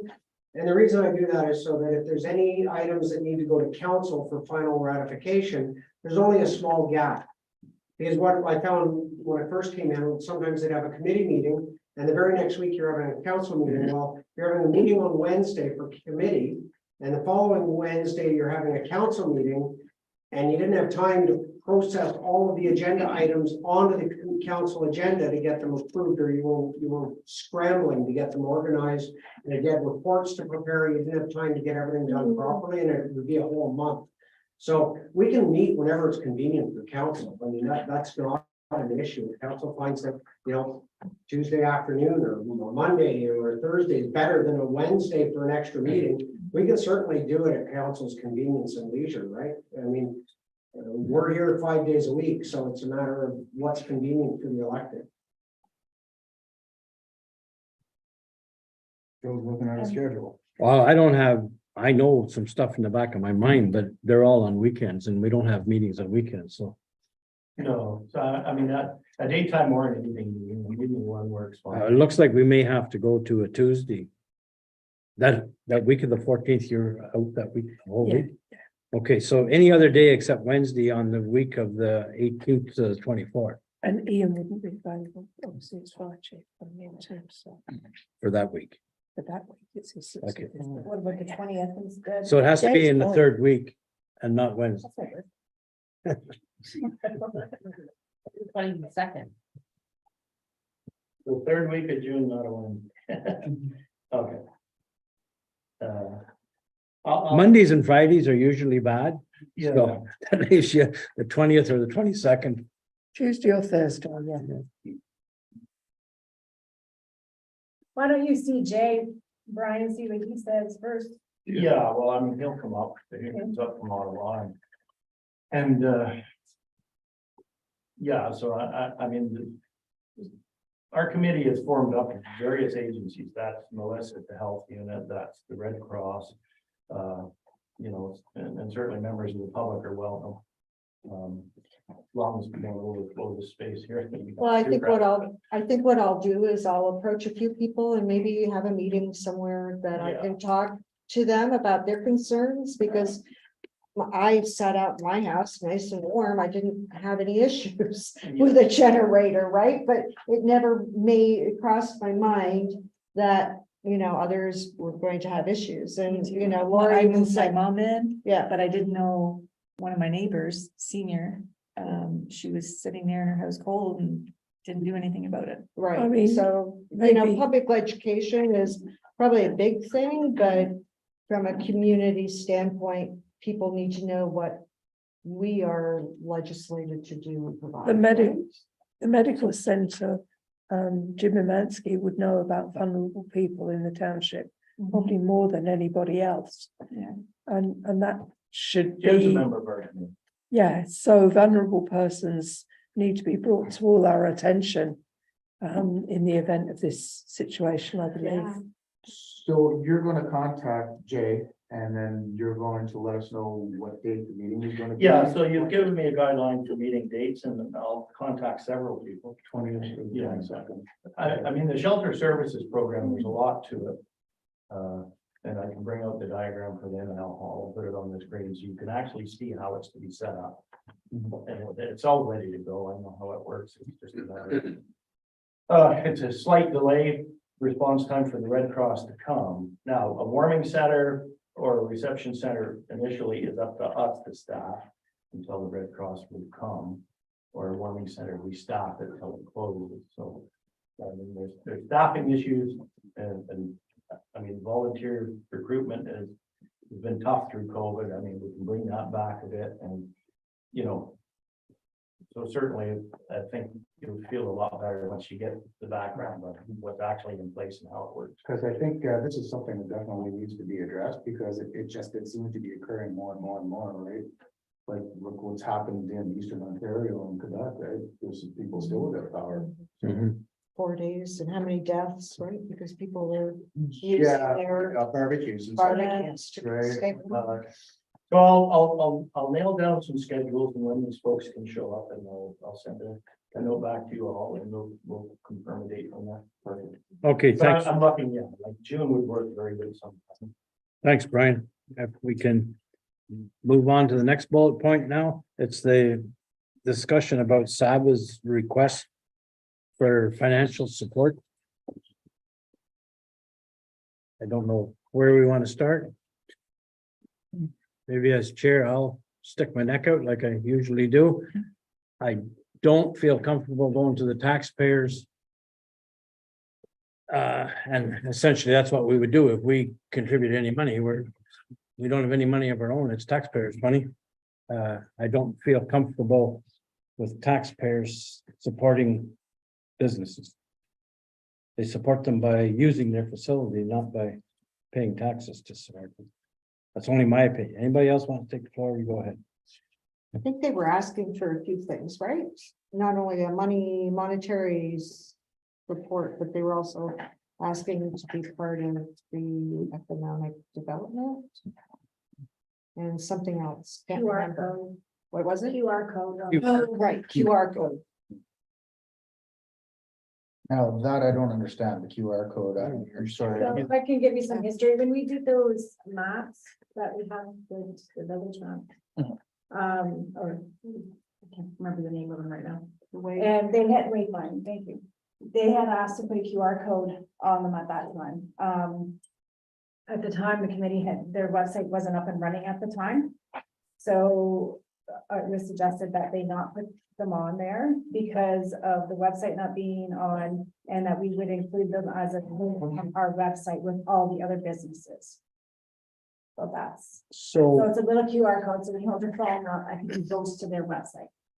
Are they expensive to get this QR code? No, I don't think so. When you had, your COVID boosters, Yeah. right, and. But I don't you had know a how to cool- hold them on the. I don't even know how to do. They would have to be on some kind of a sticker to attach to our Yeah. signs. Right. My They only have to have a concern with white that is background. If we do that, then what about the other businesses that aren't on Saba? Is it disadvantage for them? Well, that's maybe their- So that's. Saba bait They to can- have them join their association. But do they find our website? As Pardon? well, off the Wayfair? No, Way- oh, yeah, our Wayfind. website, I think just no QR codes, because I believe when we had a discussion about them, the designer had suggested not to put QR codes on, because sometimes the links break and cause problems. Well, if they're shrink and there's another line through there that's not designed to be there, it's gonna come up something else, isn't it? I don't know. I don't really understand how they work. I don't either. yeah, you take. your It's, time. it's the way forward. I mean, even Yes. you go through airports, you go to hotels, you go to restaurants, you're now bringing everything up on a QR code using your own device. Yeah. So I think it is a sensible way forward. People have to be relatively close, so it doesn't have to be huge. And they've got to be relatively close to it to read the way, you know, the information on the sign anyway. What is it they're asking for? They want a QR code directing people to Saba. Attached to our Attached to wayfinding the signs. Wayfind sign. Oh, okay, the actual signs. To to the maps. There's one in the park in Madawaska, Oh. and there's Where? one here. Just showing the businesses and the roads. Is there a cost to doing this? Well, they would have to pay for the cost, and they could probably put them on themselves, I guess, I Yeah. think these are just a sticker. It's just tell them where to permission put it. for them to do that. Yeah, I mean, a weatherproof cricket vinyl would do it. yeah, I think so. If it's not gonna cost us anything. I was gonna say, I have no problem with them doing that, that's great. you okay with that? I think we need to monitor and make sure it's not too big.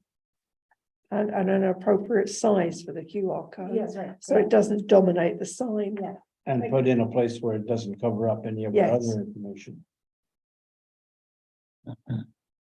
Yeah, so we've met them with QR code.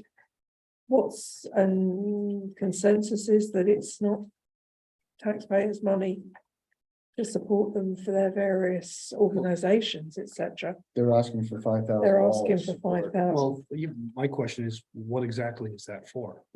Apparently it's working capital. Apparently it's working capital. So, Cause they're using their own personal computers, they're using their own personal printers, Right. they're using all their own stuff. To make South Algonquin Business Alliance work.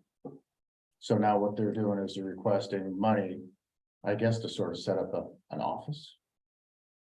I'm thinking, well, it's just when I heard the word working capital, I started putting my banker hat on, so it's like. What do they do to generate income? I mean, they put out the magazine, but I assume the advertising, we advertised in that magazine, the second one issue that came out.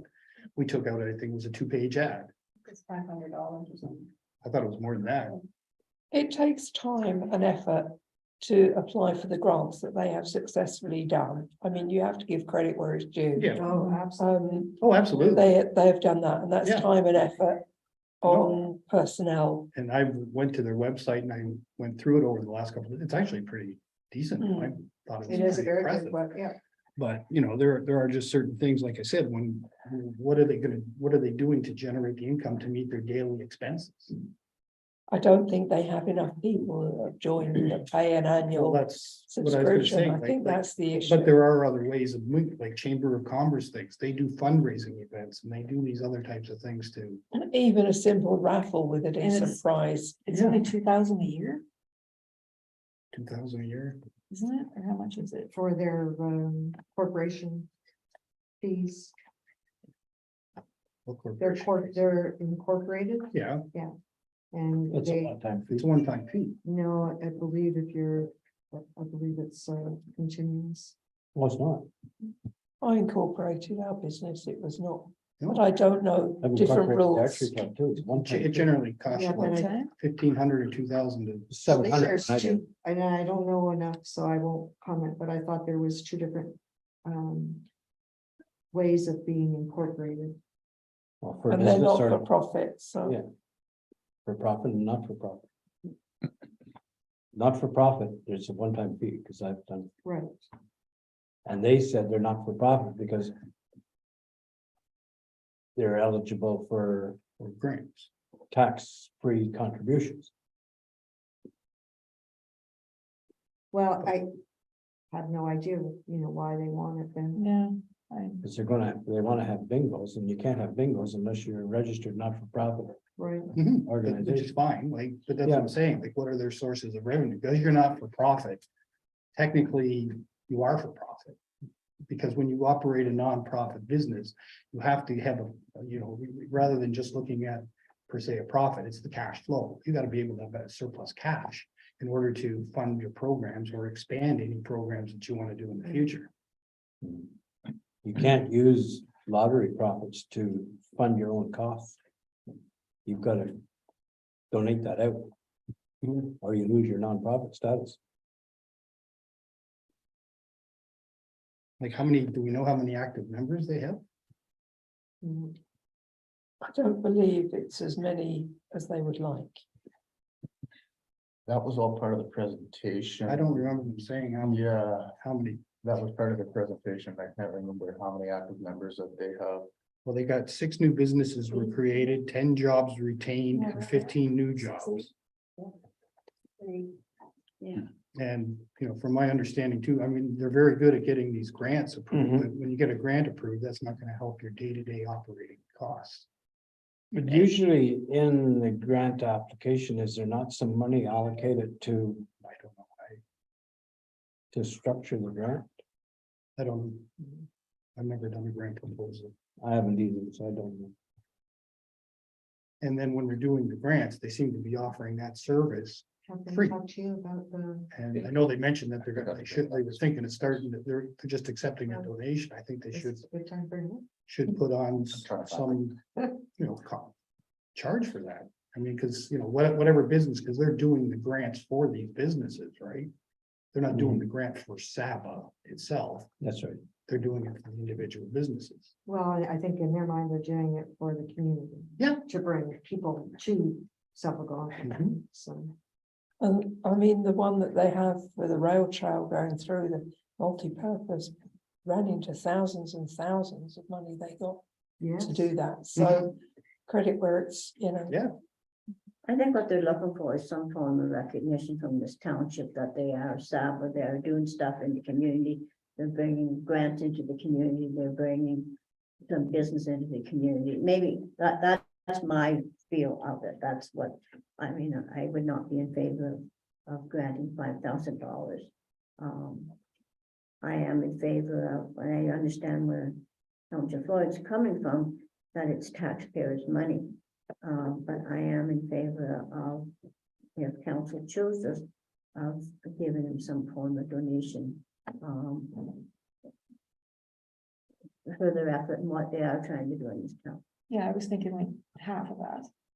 Yeah, it's our taxpayers that have benefited from the rail trail, Yeah. from various other bits and pieces. Not all of them. There's very low percentage actually uses that trail. But it's there for anyone to use for Yeah, it is. walking Yeah. or for But- any activity, and it enhances our Speaking, environment. speaking as a private individual and not as a counselor that's representing everybody else, sometimes I get angry when I go to a place that I've went to my whole life, and now I can't go there because there's always 15 people there when I get there. And it's because of the businesses, the direct people there. Yes, Yes. For my own personal, I don't care if every one of the businesses went bankrupt tomorrow, it wouldn't make any difference to me. But as a group and as a township, yes, it does. I can see both sides. I know, it's hard. And, you know, I mean, we've never given any other community member a donation because they're doing great, wonderful things, right? I agree with you, particularly for the 5,000. But I mean, would they be happier if they were sitting at the table and feeling as if their voices were being heard through the economic development? And I know that they've asked before and that was always shot down. Is that something that, I mean, I don't know, would that be? Well, I'm not in favor of getting an economic development officer in here to say we've set up an economic development program. And I maybe I'm totally wrong, but I think if we go down that road, we haven't got the staff resources to put forth an economic development officer, which to me would be a much bigger cost, but maybe I'm off the wall on this. I haven't sat down with SAPA to flesh out what that is in their opinion. But I think at one point they wanted to come and sit down at the committee level. I don't know what this officer would be, but. Well, the officer is gonna be a separate position.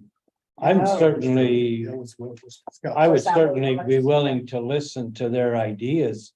I don't think they should be a voting member of any committee that's appointed by council. Like, we were voted to represent the people, we were voted in by the majority of the people. Mhm. They had a lot of people as candidates, and they were all rejected by the people. But So you could have one member sit on committee and then any just major decisions that made by township would go to council and they would not vote. that's right. Yeah, that's correct. Usually you don't pass motions and that. It's only motions to go to the council meeting. I'm just thinking that out of the three things that they had said, you know, what it would be what would they really like? Maybe it was the They money, really would like money, I think. you know, Maybe I'm wrong, maybe it but was that's the what I money, think. but maybe it was sitting on the economic development committee. But I think what they were looking for was a public, more, rather than a council-led economic development group, a public run with council representation, economic development committee that would bring forward recommendations to council under a terms of reference. right, And I think that when I first started here, I think that was something that probably just before I got here, I think the economic development committee, Bongo, I think was the representative at the time, had brought forward something to council on that. I just vaguely recall, as I said it before I got here, but I think that's where they were trying to go with this at that time. Bill, I know you reference chambers of commerce as well. Chambers of commerces are actually generally under the Business Improvement Act. Mhm. And as under the Business Improvement Act, if they're so designated, the municipality actually levies upon the businesses a business improvement charge, which goes to the Business Improvement Association for activities and events that they undertake on behalf of business. Right. So BIAs can be very contentious in some areas, but the chambers are generally operating under the same guise as a BIA. so what's the difference between an economic development and a BIA? BIAs have different charters, they're formed under different legislation. The BIA gives the municipality the opportunity to levy taxes separate and apart from residential taxes to businesses within the community, within a business improvement area, who would then be required as part of their levy to pay a percentage that went to the BIA. So in the town of Brentford, as an example, they have a BIA. Yeah. The BIA ends where the tracks used to be in town, and it goes out to the other side of the main street. So the businesses on the main street are levied Mhm. a BIA fee. But Walmart and the businesses out on the other side of town aren't within the business improvement area, therefore they are not levied Oh, wow. any taxes because they're not within the area. It's only if your business is within a defined area as it relates to a BIA. And some businesses are happy to pay that tax and others are not so happy to pay that tax. I'm sure. So getting back to the discussion of the amount of money that they want us as council to support them. I think that is a big request of us as council. I don't know what the magic number would be. Councillor Sidoc, if there's half of that. I think what we've got to do is we've got to sit down and find out exactly what they want and what they're going to use the money for. Exactly. Not that we want to scrutinize their association, but if we're going to commit to any kind of money. And I understand what Saba is trying to do. They are trying to grow South Algonquin businesses, right? And have them noticeable as well too. We're gonna have to come up somehow with a number, but we gotta find out exactly what it's for. So if they need computers and printers, why don't we go to our own supplier and buy the computers and printers? And there may be. So that's just, I'm throwing that. But and as a municipality, there may be strategic partnerships and alliances that can be created because we have people like FedNor. Mhm. Who we have access to reaching in and applying for certain grant monies. Mhm. That they may not have access to. Mhm. But as a partnership, we may have access to, or as a municipality, we may have access to. So there may be some strategic alliances that could be made as part of the process. That wouldn't take it out of the taxpayer's pocket per se. I'd be fine with that. And that's why, again, going back to the Economic Development Committee, I mean, if you had that input there and already the relationships. Absolutely, partnerships. because we need, because I am chair of the Economic Development Committee, Yeah. right? I need direction for one. So I can't sit here and dictate what we're gonna do. I need somebody to suggest what we should be doing. And to have some of these businesses, right, involved in this is actually, it's key. It's absolutely key. And it's not uncommon. I've been in both situations. I have municipalities where subcommittees of council are, as the economic development might be a group of people in the community, recreation, maybe a group of people in the community. But they usually have representatives from council, and then the final decision is ultimately council's on any expenditures or any needs they have. But they're bringing ideas, they're forming the concepts of what they'd like to do or what they think would be advantageous to the community without taking up councilors' time or staff time when, you know, you've got a limited staff, a number of staff and a limited number of hours for them to dedicate to these types of things.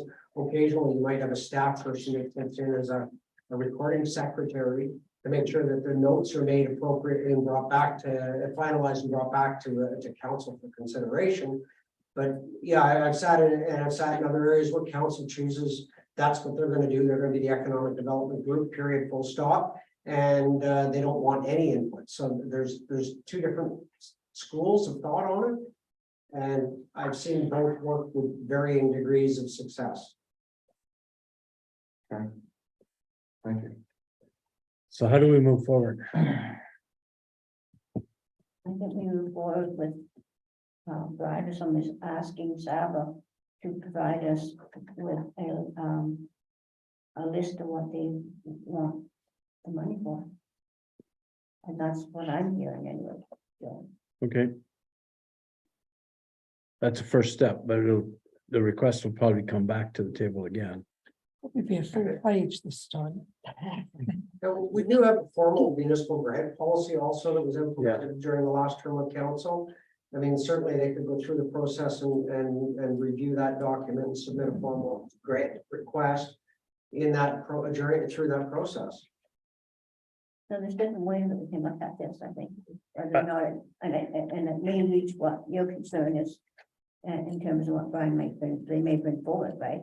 Mhm. That it could be a grant, it could be, you know, a partnership, it could be whatever. Be in token, not in token, pardon me. It could be In- something that we could provide, In kind. yeah, So- in kind. The grant, would it be a grant from us? Yes. From our coffers? The municipal grant policy we have a grant policy in place that specifically identifies how and why we'll give money to people, and they can formally make that request to council. And then that application will come back to council. Who it applies to, who benefits from it, et cetera, all has to be on this application. My only hesitation about this whole thing, and don't get me wrong, I think what they're doing, what they're trying to do is good for South Algonquin. I think. But I have a hard time giving out money, all right. Or approving this support money, okay, when we have just asked our taxpayers, or we just told our taxpayers that their taxes are going up 5%. That's a bitter pill right there, right? So what do you do? So that's why I think if you could do the things that aren't going to cost you anything. Yeah. Is the way to go, and they, I would assume, would be very happy with both of those things, the QR code that they can go ahead and do that, and to sit on a committee. And I, you know, myself as well, having my business, and I haven't supported Saba. I'm guilty, right? Yeah.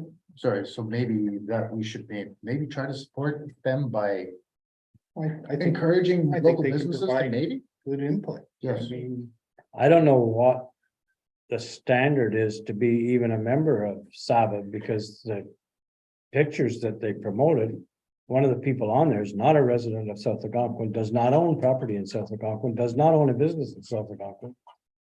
Like, You can. why is he there? You can support it. I think you, as a business, if you want to have a voting voice, I think it's $50, say. Mhm. And then anybody else can join, and it's like $25 and you don't get anybody.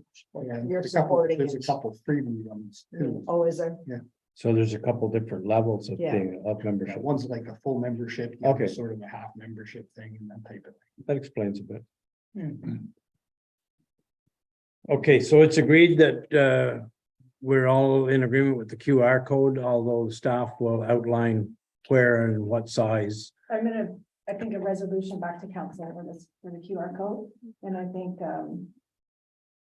location, and I was just writing notes here, size and location need to be approved by staff or the township. And will be at the expense of staff. I was gonna include in the resolution. And quality. Right, because we don't want to have something that has to be like. Well, we're not like a license plate. responsible for it when the link breaks or the, Mhm. Yeah. Yeah, no, absolutely, but we don't want to like a license plate sticker where you put one on top of the other, right, when it wears out, sort of thing, right, so. I think that would screw with people's phones anyway, so it just. I mean, even if they put it on a post beneath the, right? And are we in agreement that one of their members, one or more of their members, I guess, be added to the Economic Development Committee and be in attendance at committee meetings, although we haven't had any yet in this term of council. Is there like a Not term yet. of reference explaining all that already or anything? I have no idea, because as far as it went was with the previous council, and I don't think it went very far at that It's just a point, normal right? Committee like we have now. Okay, so there's no We terms of didn't reference. have anyone other than a council member on any of our committees. Yeah. Councillor Bongo was kind of doing dual duty. Because as a business owner and as a member of council, and he had some very comprehensive presentations.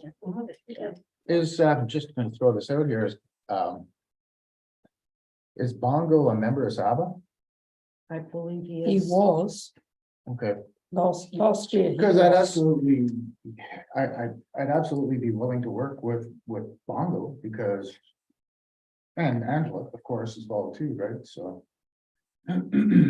I mean, could we put on the spring newsletter?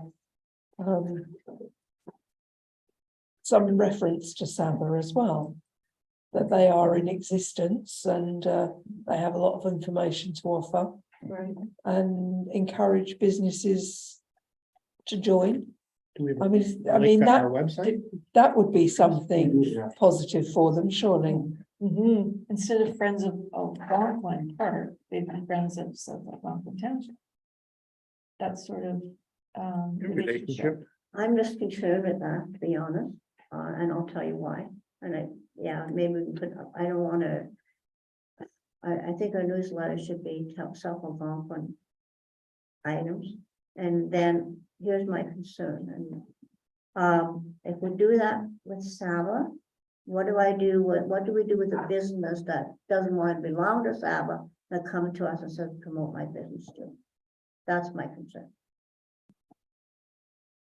I think if we acknowledge and promote Saba, we're not promoting any business, we're promoting the organization, But Saba is the business. but not all of them, It's, yeah. it's a business alliance thing. So for instance, if they've got 20 businesses, say for instance, okay, that is registered to South Algonquin Business Alliance. They're promoting those 20 businesses. I understand Yes, that, but as an organization, we put out that we're promoting Saba, we encourage you to join Saba. What do we do with the business like the, let's say, the grocery store that comes and said, I'm not part and do not wish to be part of Saba, but if you're promoting Saba as a business alliance, why are you not supporting my business? I'm a very small business, maybe I can't afford to join Saba. I'm just throwing. Yeah, I understand the point. Yeah, that's all I'm saying, Mhm. is it, I think, yeah, I I can just see that. You have Ottawa Valley Tourist Association. They're out there promoting. And if you're not part of it, you're not getting promotion. That's your choice. Same with the Muskoka, I guess, right? And then, like, our whole area is covered underneath, Muskoka tourism. So we're like, South Algonquin is part of the Muskoka tourism area, and so they are out there promoting us. I've only ever seen one business promote, well, maybe two. Yeah, we ended up in group 7 with Yeah. the tourists because only one person was prepared to go to the meetings. And that person obviously wanted to link us to the Algonquin Park. I don't think we can please all the people all the time. We feel as though all businesses should be promoted. But when I owned a business, it was my responsibility to advertise and put my adverts and pay for my advertisements in everywhere and anywhere that I thought would be useful. And if businesses choose not to use Saba as their mode of advertising, that's their choice. You're unhappy about it going on our newsletter, is that what you're saying? Yeah. I don't think we should be doing it. Okay, But I from an hear you. acknowledgement of what they've done, for the South Algonquin, is that? I think an acknowledgement definitely of what they've done so far wouldn't be a bad thing to do, to thank them for their diligent grant application to give us this decent now trail through our township. They are doing another one as well too, coming from Madawaska down towards, I can't remember, down towards Mackenzie Lake, going down towards Lake St. Peter to complete that trail system, right? And I think that's gonna be starting in the spring, soon enough, I think. But yes, I understand what they're trying to do. I can see it. So, as council, we should somehow acknowledge, at least acknowledge them, excuse me, that speech impediment. Acknowledge them for sure. How do we move forward with this? So now. Are you okay with in the newsletter thanking Saba for the improvements to the township? I am certainly. Okay, so that kind of gives us some more direction, right, Karen? Yep. Is there, oh, and as far as that grant, maybe if we asked them to do a grant application. Give them the forms. Do the official grant application. And it's available for everybody, fine. Yeah, it's start the process, doesn't necessarily finish it, but. Okay, In we, the process, or in the meantime, they can do the QR code. Get that going and. We can decide about the economic development. what's everybody's feeling on having them sit in on the economic development? I think we should have one person sitting, Okay, because otherwise I I think agree. we could be steamrolled. I agree. A non-voting member, right? They had a terms of reference that they presented to Bongo, I would assume, because I was around when they were wanting all that, and if not, I have a term of reference that I can hand it to you. That they did, just to let you know that it was produced by Sabbath. But I think Sabbath should decide who sits on it. Yeah. Okay, we're all in agreement with that? Yeah. Yeah. Okay, if we can move on to grants, I think that was Councillor Sido. Yeah, just, how do we go about getting a grant? What's the whole process like? If we wanted money for beautification, Allen Lake, I don't know, there's so much free money out there. I had 4 phone calls from my taxpayer yesterday, really pushing that, why aren't we applying for these grants? Well, is that something that has to go through the township or council has to approve? Like, 2 different ways. One, sometimes it comes directly from council, and sometimes it comes from staff at an operational level. We see a grant that we need for operational purposes and we go after it. One you're talking about, I believe, is the age-friendly community grant. I've been having conversations with another member of council for a few weeks on that one. And I've also met with the seniors group and the seniors group who have been looking at accessing that grant. They've decided they'd be more than happy to support us moving forward with that inclusive community grant through an age-friendly community plan. And that they would work with me to come up with the funding process, possibly from the federal accessibility money that comes out every year as it relates to some of the needs they were looking for. So it's a matter of matching the grant to what we're needing. right. And sometimes that comes through resolution of council. Sometimes that comes through strategic plans we have in place and or staff that we have a need for. The biggest challenge with grants is we generally get, 3 weeks notice and the grant has to be submitted. We took a break from some of our grants last year because we had a lot of grants that have been carrying over for 2, 3, and 4 years. Mhm. And we wanted to get them all cleaned up so that we don't have historic reporting, because these things still continue to have reports on them, even if the progress isn't moving very fast on them. But the plan was that we were going to see if we could get that inclusive community fund to support an age-friendly community plan. That said, any of these grants come out that the community hears about, there's eligibility for one. So if the seniors apply for a grant and I apply for a grant, only one of us is getting it. Okay, So they become per year or per? per round, right? So it depends. The Trillium grant, the library got a Trillium grant over there last year.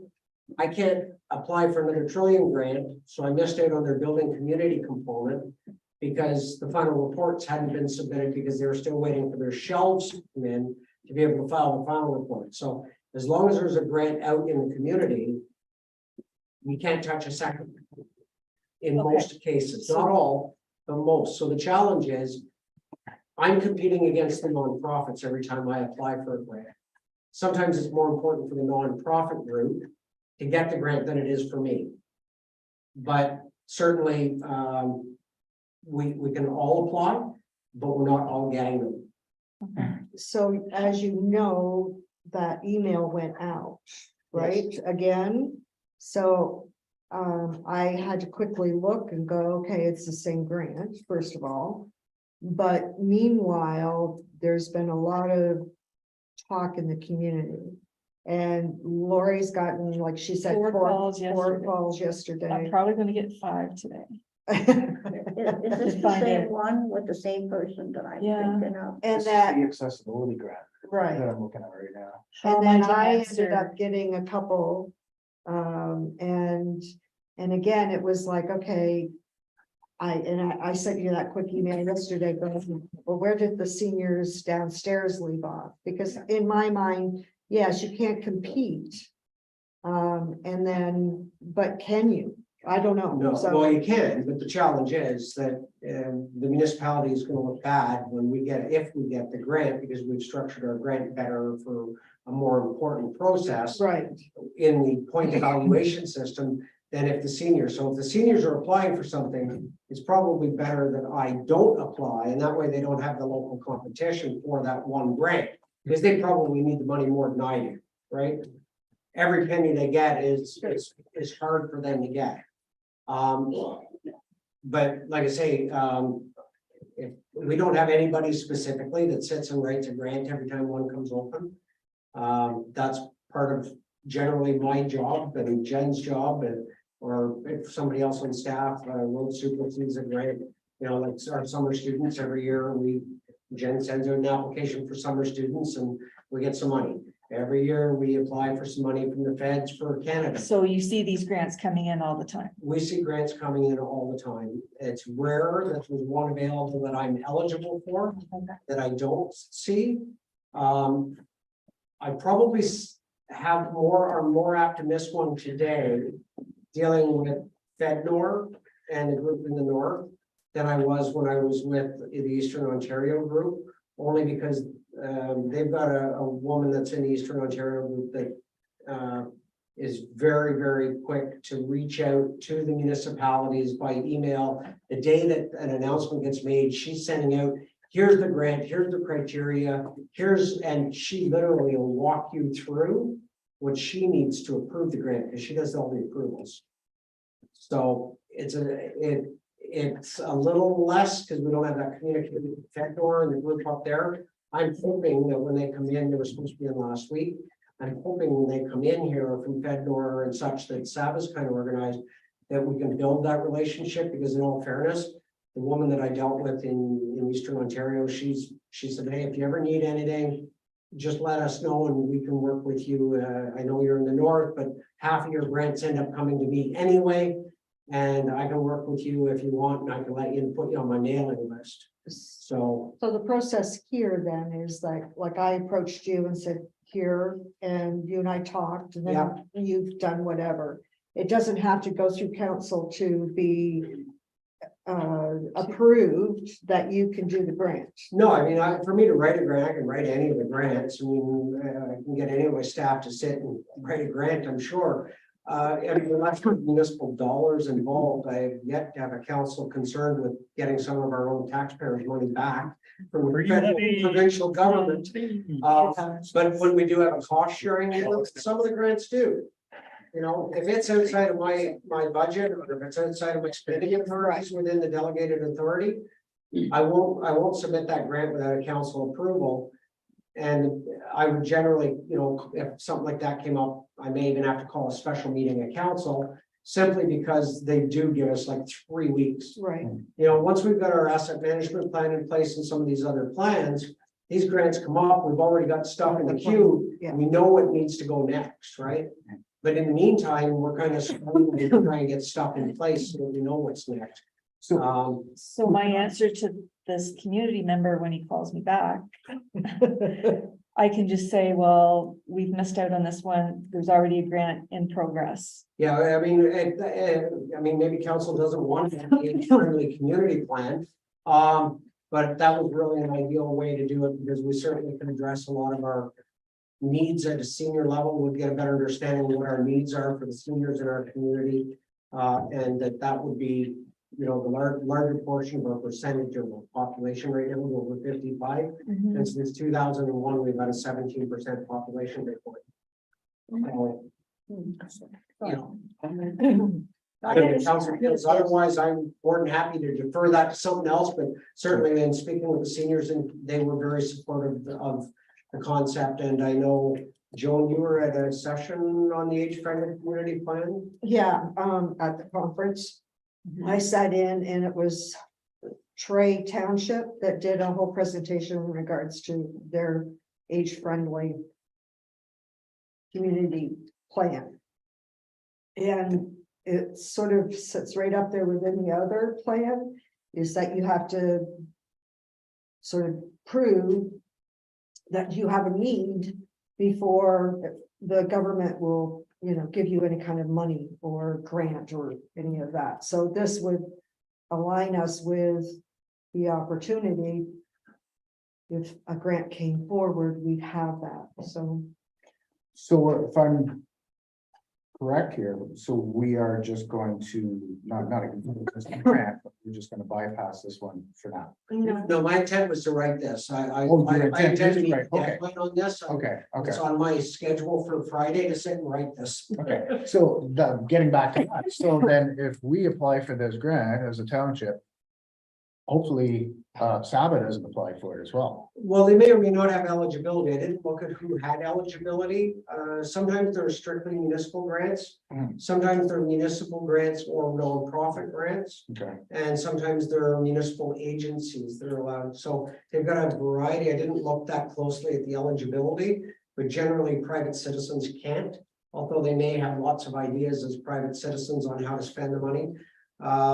You know, there may be a time where we may find that playgrounds are ready for council and we want to go and apply for grants for that. Mhm. But certainly the residents of the community, when they hear about these things, this is a recently announced one. I'm surprised actually at the traction that it's gotten in the community because it's very. So we are acting on. I am, this. yes. You have to also realize Application, okay. it's one person, yes, right. And then- And I'm glad to hear though that the process isn't quite as strict. Like we didn't have to come to council the first part of the month to say, you know, let's pass a resolution allowing you to go ahead and do the grant. So We used to have a firm employed that's all they did was apply for grants. I don't know why that relationship fell apart, but it did. But I don't know if we got any more grants because of that or less. Well, you know, I actually had a staff member, when I was in DV that we brought on as a community development coordinator. And I wrote a lot of grants. I got a lot of money for water and sewer and all of those things, millions of dollars in grants. But the problem was time. And when we brought that person on, every time there was a grant come out, they went back to our plan and went, oh, that grant matches this item in our plan. I'm gonna write a proposal. And so I expect we had a very high success rate. Now it may have been because I do have a fairly positive working relationship with one of the people that does the approvals on them. But we did see that we had somebody that had time to dedicate. And that's the big thing, finding the time to sit and write a grant. So, you know, if I've got to deal with hiring a new public works director, that's more important to me than sitting and writing a grant today. And that's what happens, right? So that stuff slides off my desk as being, I need to do it, but I don't have time because I've got this priority ahead of me. But when you do have, Joel, like you said, when you have somebody that's doing it even on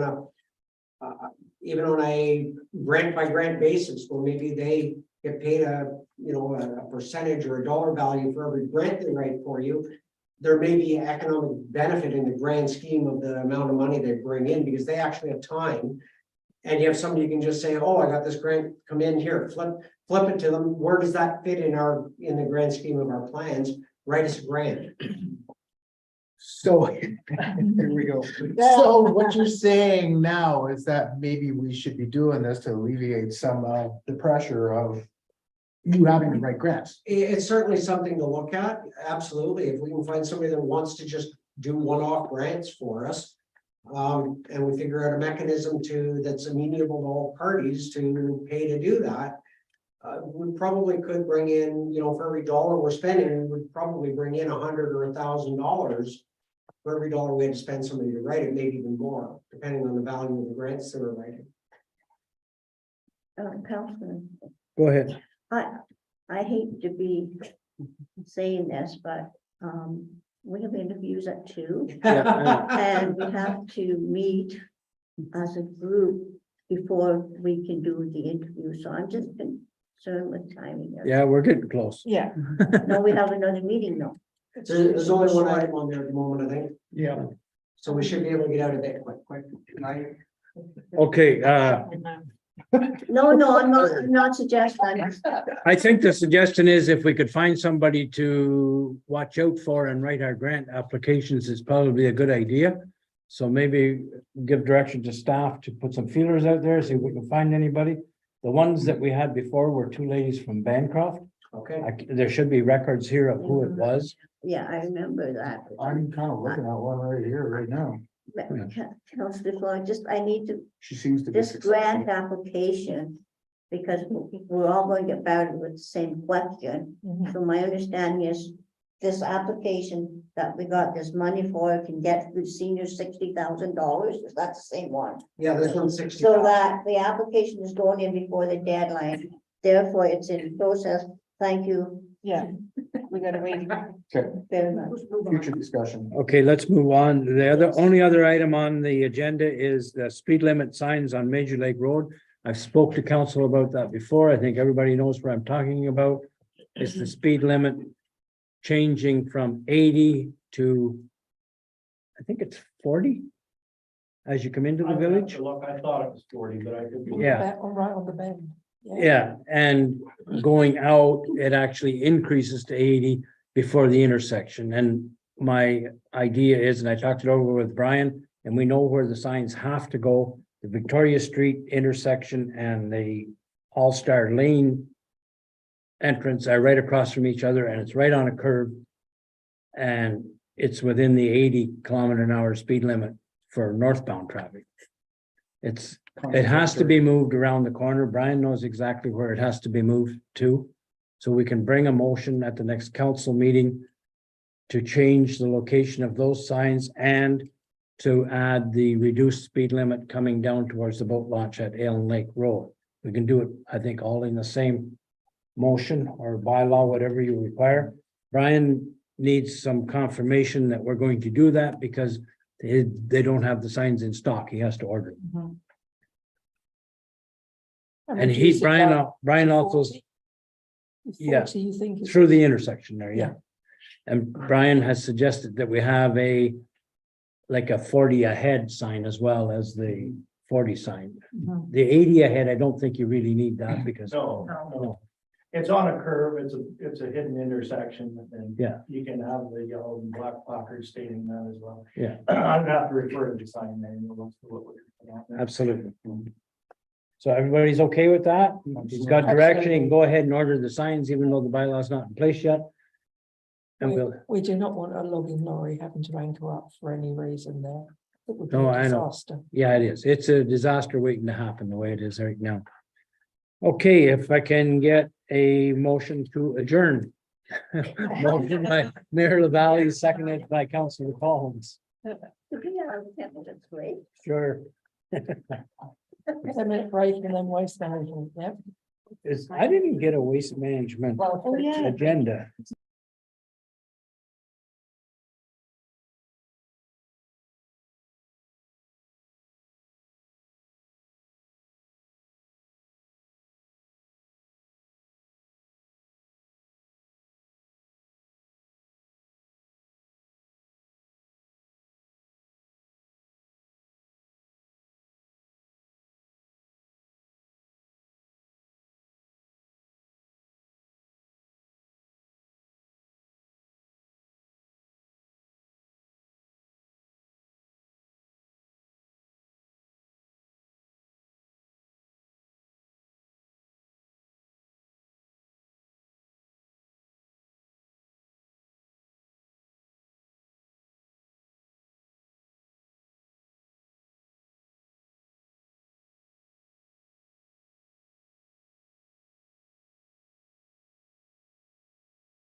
in the dump in the pouring rain.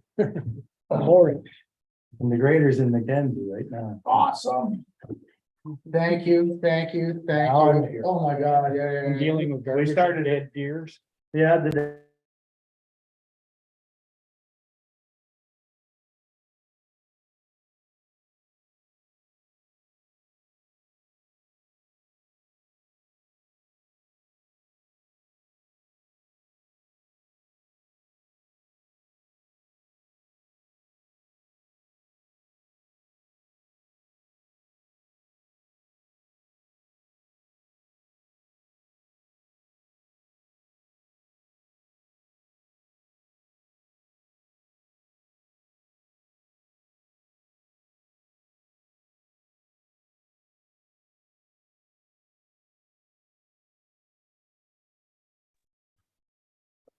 We like? Yeah. What are we talking, 12:21? Are there any additions or amendments to the agenda? None noted. Do I have somebody who will? I'll make a motion to adopt the agenda. Thank you. Second it. Anybody needed to disclose the pecuniary interest? Okay, moving on, unfinished business. There doesn't appear to be any. New business, recycling program update on number of users.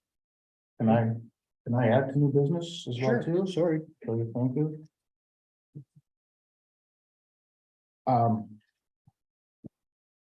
Waste, hold on here, I'm trying to find the word. Where we can get rid of because our dump has only got such a lifespan. Waste diversion, you're probably talking. Well, not waste diversion, waste burning. No. Okay. You won't get that. well, no, there are incineration programs. There we go, that's what I'm looking for. Thank you, Brian. Yeah. Okay, we'll add waste incineration. Okay, Brian. Okay, so I'll just give my reports on the screen if anybody wants to follow. So back on the 28th of April of last year, council was presented with a proposal from Terra Environmental for the collection and processing of recyclable materials from both of our landfill sites in Arion and Lyle. It's a single stream collection, so you put everything in one bin and they sort it out at the factory, and it diverts it from our landfill. So originally they were going to put 2 8 cubic yard bins at each site, which happened. All recyclable materials are collected with the front end bucket truck, and they're taken to their Terra's Renfrew Material Recovery Facility, MRF. That's in Lisgar Avenue in Renfrew. And back on the 17th of May, both CAO Brian Martin and former work super Dave Gatley visited the facility and came back with some fairly positive reviews. On the 6th of July of last year, council passed resolution 22-066, which accepted the proposal from Terra for the front end recycling at both sites. The bins were delivered in mid-August. Now, there's a collection sheet of recyclables here, so it deals with glass, plastics, cartons, paper, metal, and cardboard. And we began the first day of operations on August 24th at both landfill sites, which was very well received by local residents. So the contract, which is attached in the following pages in this report, I have a poor scan of it here. The contract was for 4 8 cubic yard bins originally, 2 per depot, and they would empty it at least once a month. As residents adjusted to the service, that could be adjusted. So it's $95 per bin for a total of $380 per month for the original contract. The service frequency, in other words, the number of times they dump them, is adjusted, and the prices are updated annually. So in October, we added 1 more recycling bin at each site. So we now have a total of 6 8 cubic yard recycling bins. And the price for 2023 was still at $95 per lift. So per bin when they empty it. So when we look at the projections for this year, we only have basically data from last September to year end, and then the numbers up until I have the March numbers available. So given the positive response, I would expect that the volumes are going to be maintained, and they'll probably increase substantially during the summer when the cottage crowd and tourists come back. So in the first 6 months, the recycling program exceeded 2,000 kilograms per month except for a slight drop in October. It was down to 1,733 kilograms. So if you look at the data for this year, for January, February, and March, January was just over 2,500 kilograms, just over 2,000 kilograms in February. And the last data I have was for the end of March at 2,375 kilograms. So we're looking at, over 2,000 cubic yards. But again, the key number will be the number of lifts at $95 per lift. So we estimated with Jennifer's help for this year's budget, because there was no budget allotted last year, $22,000 for this year's recycling program. Now, again, without a full year's data, the more people use it, the more material brought in, the more lifts we'll have, which would make it more expensive. So 22,000 is an estimate we think is close.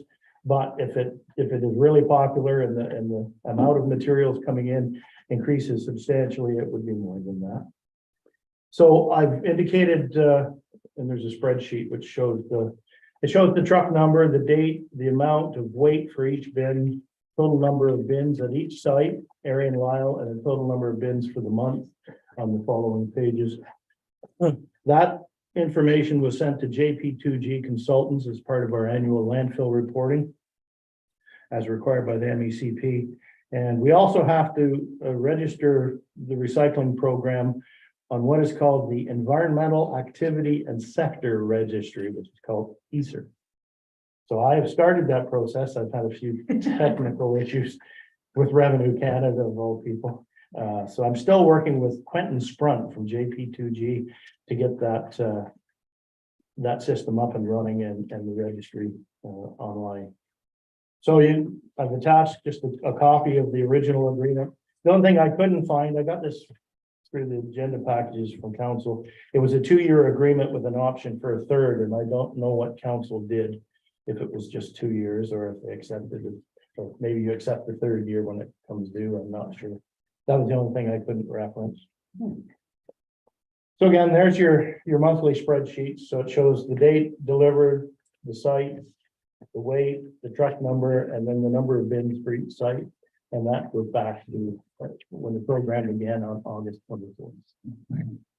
Brian, if I understand you correctly, we pay per bin, not by weight. That's correct. Mm-hmm. I think direction has to be, I've never visited the Whitney one, so I don't know how it's looked after there, but I see in Madawaska a lot of empty space in the containers because of people putting in cardboard boxes that aren't broken down. Or not filled with other recyclable material in that. I think it's up to our waste attendant to enforce that, to make people do it before they dump it in the bin, because I don't want them crawling in the bin, fishing it back out again. Yeah. But time after time, I go to put stuff in there and it's full of boxes, which is air. We have that on the website, acceptable materials and what you're doing. I know. And yes, it's gonna take some more public education. My dump attendants are telling me not everybody is recycling yet. There are still some that haven't come on board, so. Yeah, so this is, I've got one new dump attendant at Whitney. We're in the process of hiring another one, so part of my job in the next few days will be to orient them, to get them to break that down. And plastic bottles and things are bulky, but they're not heavy. Yeah, I know. So if we can find a way to kind of compact the loads to get more in each bin, it would save us some money, but. I do think cardboard boxes for sure should be broken down. Yeah, they're supposed to be, and they're supposed to be when we collect garbage at any time. And the other thing too is that if there are bags, they have to be taken out of the bags. It's got to be. That's right, yeah. So there's certain materials that aren't acceptable, and then there's certain things that aren't allowed at all. So does that company give us any feedback as to our garbage and how well we're doing, whether or not it's from separating or things are in it that shouldn't be, or? Haven't, all we get from them, Tara, is a monthly sheet and a bill. I don't know when you were at the site, Brian. Do they care? I've never heard that they would give us that information or feedback. Yeah, I don't know that they're doing percentages of waste by volume, but certainly if council as a group or individually ever want to get in and see that facility, It's called single stream recycling, and I remember being there when it was Bowman's. I was a partner to the Ottawa Valley Waste Recovery Center, so I've been in both those plants. And that plant was something to behold. Because everything just, the tin goes one way, the plastics go another, the cardboard goes another. And stuff that doesn't belong in there ends up in a pile, and they take it out to the landfill and run through, and they pay to have it disposed of. Now, typically the pickups are done on Tuesdays at this point ahead of our dump day Wednesday. The problem we were running into in the fall was that we would accumulate enough on Wednesday that we would have to get them back for a second pickup before the dump opened on the weekend. So we have to monitor the volumes, and they'll adjust their collections according to that, so that we have room when the dumps are Yes, open. certainly if we're finding, Brian, that room is because space is becoming an issue, you know, it's not complicated for them to drop, to bring a bin up and drop another bin. Yeah, so they on added site. the extra two, and so far it's been good. Most of the time, the third one's empty. That will change. I think the challenge will become summer once we hit peak volumes, Exactly. and whether or not we're gonna have capacity for everything at that point. The less they come, the better for them and the better for us as well, but at the same time, it's nice to see that material is coming out of landfill, and that there has been a fairly substantial buy-in in the program that'll help buy us some time and space in our landfill. It's a phenomenon of weight of garbage that isn't going in the landfill. I'm quite shocked at those figures, actually, Yeah, Brian. so when you're talking about diversion, we also do either burn brush or shred it. Then we have the construction and demolition material, which we haven't got an estimate on yet. It's a little early. Those who will be shredding the C and D again. Our electronics pickup is tomorrow at both sites, so we're still getting rid of the electronics. It's not a big amount. It's like 3 to 5 tons a year. It usually do spring, fall, and midsummer if the bins fill up. So it's dependent on how many people bring in the gigantic TVs. So I mean, the diversion is working and the recycling is a success, and you know, I think it's important to keep it front and center on the website, and I'll do my best to keep our guys at the local folks when they come in to educate them as they go. Is there any way we can break down the containers in an acceptable manner? Like breaking the glass doesn't have to be intact when it goes in there, does it? Like I'm thinking of jugs and things like that. Yeah, I know if you take them back to the liquor store, they smash them. That's all. yeah, that's right, yeah. I don't know, I've never done. I'm hesitant to have residents smash a glass jar in Yeah. bins and get cut or something. Yeah. Well, what about the plastic jugs? Plastic can be squished, tins can be squished, I mean, that's not a problem. I mean, all I can suggest at this point, and without making up some kind of special attachment, would be the small rear bucket on the backhoe to peel the lids back and pack it down. You can only do You so know, much. that's right. It's the same with our metal and aluminum. They have a big magnetic weight, and they just pound it flat. Yeah. So I mean, we can compact them a little bit. It's I not think easy. cardboard boxes are a big thing. So getting back to the spring newsletter, have that part of it, of the recycling program that we have, and if you could please break down your boxes, and where you can, is break down, squish your bottles. Yeah, Especially yeah, I water think- bottles. Those ones are easy to do. Some plastic containers are not, so. I'm pleasantly surprised at how much it's being used. I thought there would be more resistance, and there's a lot of users, for Mhm. sure. Oh, I'm the Mackenzie Lake Recycling Program. Everybody drops their stuff off to my place because they know I'm going to dump it at least once a week, so. It's true, I'll come with it. Do you have a transfer license? Yeah. No, I don't. Anyhow, it's just me trying to do my part, right? But yeah, but I can see it getting. It's gonna be a lot more come summertime, Yeah. when people start seeing what I'm doing, Mhm. right? They're gonna go, oh, can you Yeah. take mine? Can you take mine? I can see that happening, so. It's not a requirement of the job. I don't have a problem with, no, I don't have a problem with that. Don't- You know what? I'd rather see that come here and get recycled over in Renfrew, right? It's in Renfrew, the recycling place, yes. Rather than On end the up side on of the the side of the road. The Do they only, make any money off of our garbage? Do they separate the tin and then sell it? Oh, yeah, everything gets bundled and baled on site, like I said, if you're ever going to Renfrew and you'd like to see the facility, we can get you I don't know how private much- tour of the facility, so you can see just, it's really quite amazing to see how that facility operates, and it's automated about There's any 99%. revenue for us. No, that's how they make their That's how money. they- That's how they make their They're money. not gonna give away their. That's why they're in So- business, yeah. they're So not- Kimco Steel picks up our scrap, Right. because of the snow and ice. Our spring scrap pickup hasn't happened yet.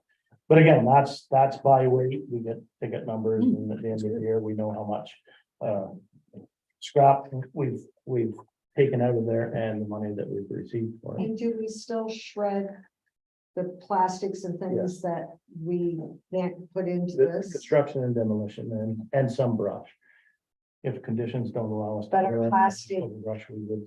Our plastic items that are not acceptable would have gone into the styrofoam and things would have gone Right. into the one place where they do shred?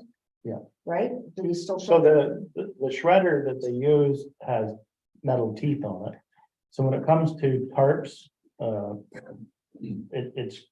it's very difficult for them to grind them. Carpets and mattresses. The mattresses are ground separate because of the wire coil. They changed the teeth to do that. Right. So we haul all the mattresses up here so that it's easier for them to grind the mattresses. But Brian, that was a sore point when we found out about that last year, the last council was hauling all those mattresses to the other dump. Why could they not grind the mattresses at the one facility last and at the other facility first? So they wouldn't have to change the teeth or anything to do that. Like, that costs us a lot of money to haul that stuff all the way up here. well, it's typically 2 full compactor loads. It might be 3 this year because the furniture's up. That was just the way it was originally set up. Yeah, I That know, wasn't my I realize, decision. but I see it as a waste of time, waste of Yeah, so manpower. when they give us an estimate, they do a calculation on the total amount of C&D brush and mattresses. They base their price on that. Why it was done that way originally was that in my hand. Well, maybe, They break down a lot and maybe the next time you're talking to them, you could suggest the idea. the other reason I take the mattresses out of Madawaska is people with lighters. I try and reduce the fire risk in Madawaska by removing them to the other side, which doesn't seem to have as bad a problem that way. Well, actually, I don't see that as a bad thing. It's better than seeing the mattresses out in the bush, which I see a lot. Yeah, I'd rather see them burned. But when we first were amalgamating as a township and Sean's dad, Ken, was representative from Mackenzie Lake, and somebody asked him how they managed their waste, and he said, it's a funny thing, every Friday afternoon, about 3 o'clock, lightning strikes. And it's all gone. We start over on Monday morning. unfortunately, when we have a fire at a landfill, it becomes. The fire chief becomes the incident commander and it's a reportable event, so. We try and minimize any fire on site. Even though we come out ahead on it every single time. And then Tracy has our hazardous waste day set up for this August again. I believe it's in Madawaska this year, right? So that's an additional hazardous waste pickup that's popular with locals. So Oh, so it's not the fault. It's a Saturday. It's the second Saturday in the month. It's always on the weekend where I'm in North Bay, always. But we have signage, it's well publicized and it's popular enough. In August. It's not cheap. I mean, the price of all of this is going up and up, and maybe you could explain the changes to that, because I know it's a different system now. Yeah, this will be our first year under the new legislation. I don't think anything else is really changing that anybody in the public is going to really know. It's more on the reporting end of things and how, you know, what agency is looking after product care versus product care has actually taken on a lot of it. And then there's the Culti Recycles taking on the batteries. A little bit more, and then there's the automotive aspect of it, Stewardship Ontario. There's 3 agencies.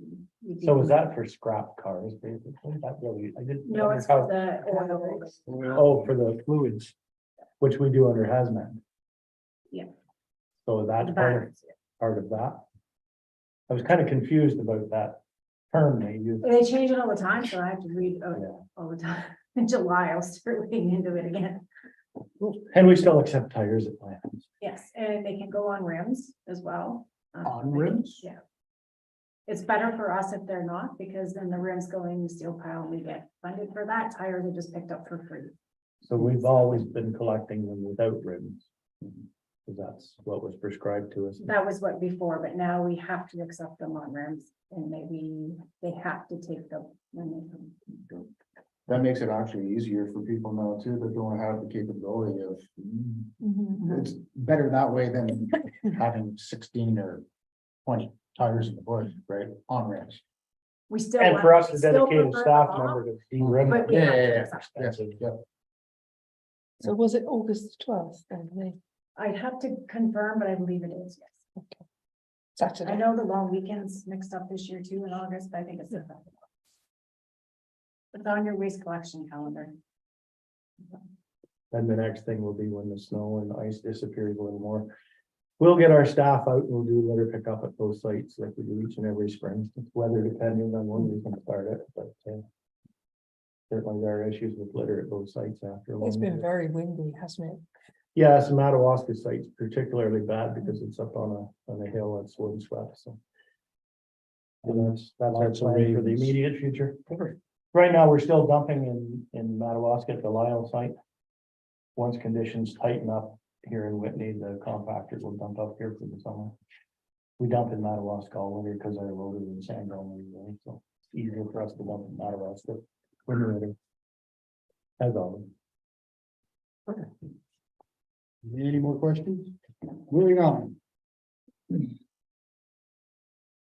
Incineration. There are some adjoining townships that are inquiring into this form of garbage disposal. And there are new systems out there now, which are, from what I understand, are quite expensive. But they're quite efficient. So I don't know, I can't remember what our landfill was slated for, how many more years we have got. This might be an option. It might be a cheaper option for, 2035.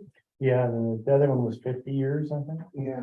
Yeah, So so we 20, got a lot of capacity. That's I looked into the incineration option as part of long-term waste management planning previously. They reduce your waste to about 90 by about 90%. You still have fly ash to dispose of the other 10%. And it's more hazardous concentrated waste. but don't they use that material now for road rehabilitation? If you've got the problem we would have would be where we are and getting the proper mixtures and, in a big center, we're. No, what I meant, Brian, I apologize. What I meant is that there's a company that comes in and they will take this away because they mix that into asphalt when they're doing road paving. I haven't seen that yet, so you're ahead of me on that one. But I do know that the units that I looked at, and this is probably 10 years ago now, maybe a little bit more. At that time, were about $1 million to process the requirements that I had, so it wouldn't be far off what we have here. But the units now, from what I understand, have come a long ways as well too, because the first thing that came to my mind is going, okay, we're burning garbage in a big furnace, right? So what are we emitting? A chimney, right? But now from what I understand is that they are very environmentally Yeah, friendly. no, they have scrubbers on them. It's no different than a crematorium in the middle of a city. You'd never know a crematorium was there because they have scrubbers. You don't get the air pollution coming off of them. But there's also the whole perception of burning garbage, right? And that's a perception to get passed by some. The province is pushing to divert everything. They don't want, most places are gonna have a hard time getting licensing. The north still, we're allowed to burn at our landfill. But in Eastern Ontario, they all had that taken away from them years ago. They can't burn at their sites. So incineration is a process. It's an environmental approval process. The same as expanding a landfill or creating a landfill.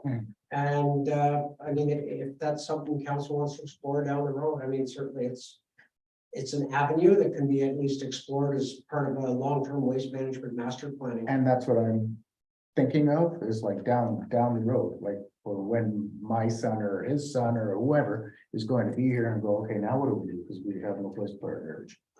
I was absolutely shocked when we came to Canada and saw all these landfill sites, because in England, all the garbage is incinerated. And they generate hydro with it. They use Electricity. the energy that is produced. I mean, there's one centre that the energy actually produces the heat for a multi-rise council building, like and also a municipal swimming pool. The energy produced heats the water for the pool, and they actually use the energy that's being produced. Nowhere is there landfill sites in England anywhere. The scrubbers, there's no CO2, no carbon, no sulfur emitted. They are clean. You wouldn't even know they were burning. Yeah, the one I looked at had heat capture and energy capture capacities, but if you don't have over a certain volume, it's not economically viable to put those options into place. You might use the heat recovery option for a small building on a landfill site. But to recover the electricity and everything else, you need significant volumes, big centers, absolutely. Most of us in small communities, it's just not economically viable to add those components. But it's just what I'm thinking is down the road. Now, just for instance, for Entera, is that the company's name, to come and take our recyclables away, right? That's $22,000 a year. That's $66,000 with a 3-year contract. 10 years, what's it gonna be, right? What's the tally gonna be? Yeah, we could be burning this stuff. Well, and I mean, the reality is the province is going away from that. They want that stuff diverted. And if you, they've actually said as part of their EA review process, you have to meet a certain diversion target before they'll allow these to be happening in your community. So you can burn some of this stuff because obviously you have to get enough heat within the chamber to meet the requirements. Otherwise, you're burning fossil fuels to meet the requirements. So plastics are great. But at the same time, on the other side, the Ministry of Environment wants those things captured as part of a recycling program. Now, once they start hitting their diversion targets with the new stewardship programs for Southern Ontario, they may not care about smaller communities, and they may have a different perspective. But I know when I looked at it about 10 years ago, they were very much pushing the 60% diversion rate. And if you weren't hitting that, they didn't want it in your incineration units. I mean, just throwing it out there. What does council think about us having a facility in South Algonquin and actually having the facility big enough to use the existing townships around us, bringing in for incineration and charging them accordingly? A joint partnership, you're suggesting? Yeah, and charging them. The biggest partner available is currently a partner, is a contract, has a contract with the Waste Recovery Center, and that would be Algonquin Park, which is probably one of the largest producers of waste anywhere in this area, based on their occupancy loads. So how about Hastings Highlands and Madawaska Valley? And but we could bring some of them in as well, right? But the park may be another option at the provincial level. We would probably make the target then and be able to utilize the heat capture and the energy capture. There's some absolute food for thought. Kind of makes you think, doesn't it? You don't think of garbage until you actually talk about it. Right? There's money in garbage. Oh, tons. Generate some jobs. Just people I know were involved in Jobs too, yeah. Yeah. And revenue generation as well, Yeah. to go towards the costing for our own township. So You have before to have talk- the you wanna have infrastructure. that minute? You have to have the infrastructure in place to disperse the energy if you're gonna produce energy. True, And true. we're so spread out that that's very hard to do. You It can't would- run steam lines down the main street. No, but it could be an electricity generation and fed straight into the grid. Only if the grid has capacity. True. And all those windmills that were planned here with that great big power line, it was already at capacity. Thank God it was at capacity. Yeah. Kind of sort of, but yeah, anyhow, like I said, it's one of our neighboring townships that are looking into that. I'm wondering if And- that's what they're considering. If and they're we doing- build it big, they will come to us, Well, no, they're actually thinking about generating hydro as well too. right? Yeah. Which municipality? But Terra with recycling had to use us and as an additional partner, Mm. everybody they could get their hands on to get enough material. Mm. So Hastings and if Farragut. you're into trucking material or that sort of thing, then you have to think of the cost of the trucking and the wear and tear on our roads. Every upside, there's a downside. Well, no, I see. Could we take it as just food for thought and? Mhm, absolutely. Let's move on because you got another meeting to attend. In an hour, somebody's got lunch yet to do. Okay. Don't have lunch. Surprised the township didn't supply it. Lunch, I know. Can I have a motion to adjourn, please? Not big. Sandra. I'll second it. There you go. Thank you. We're adjourned. Thank you.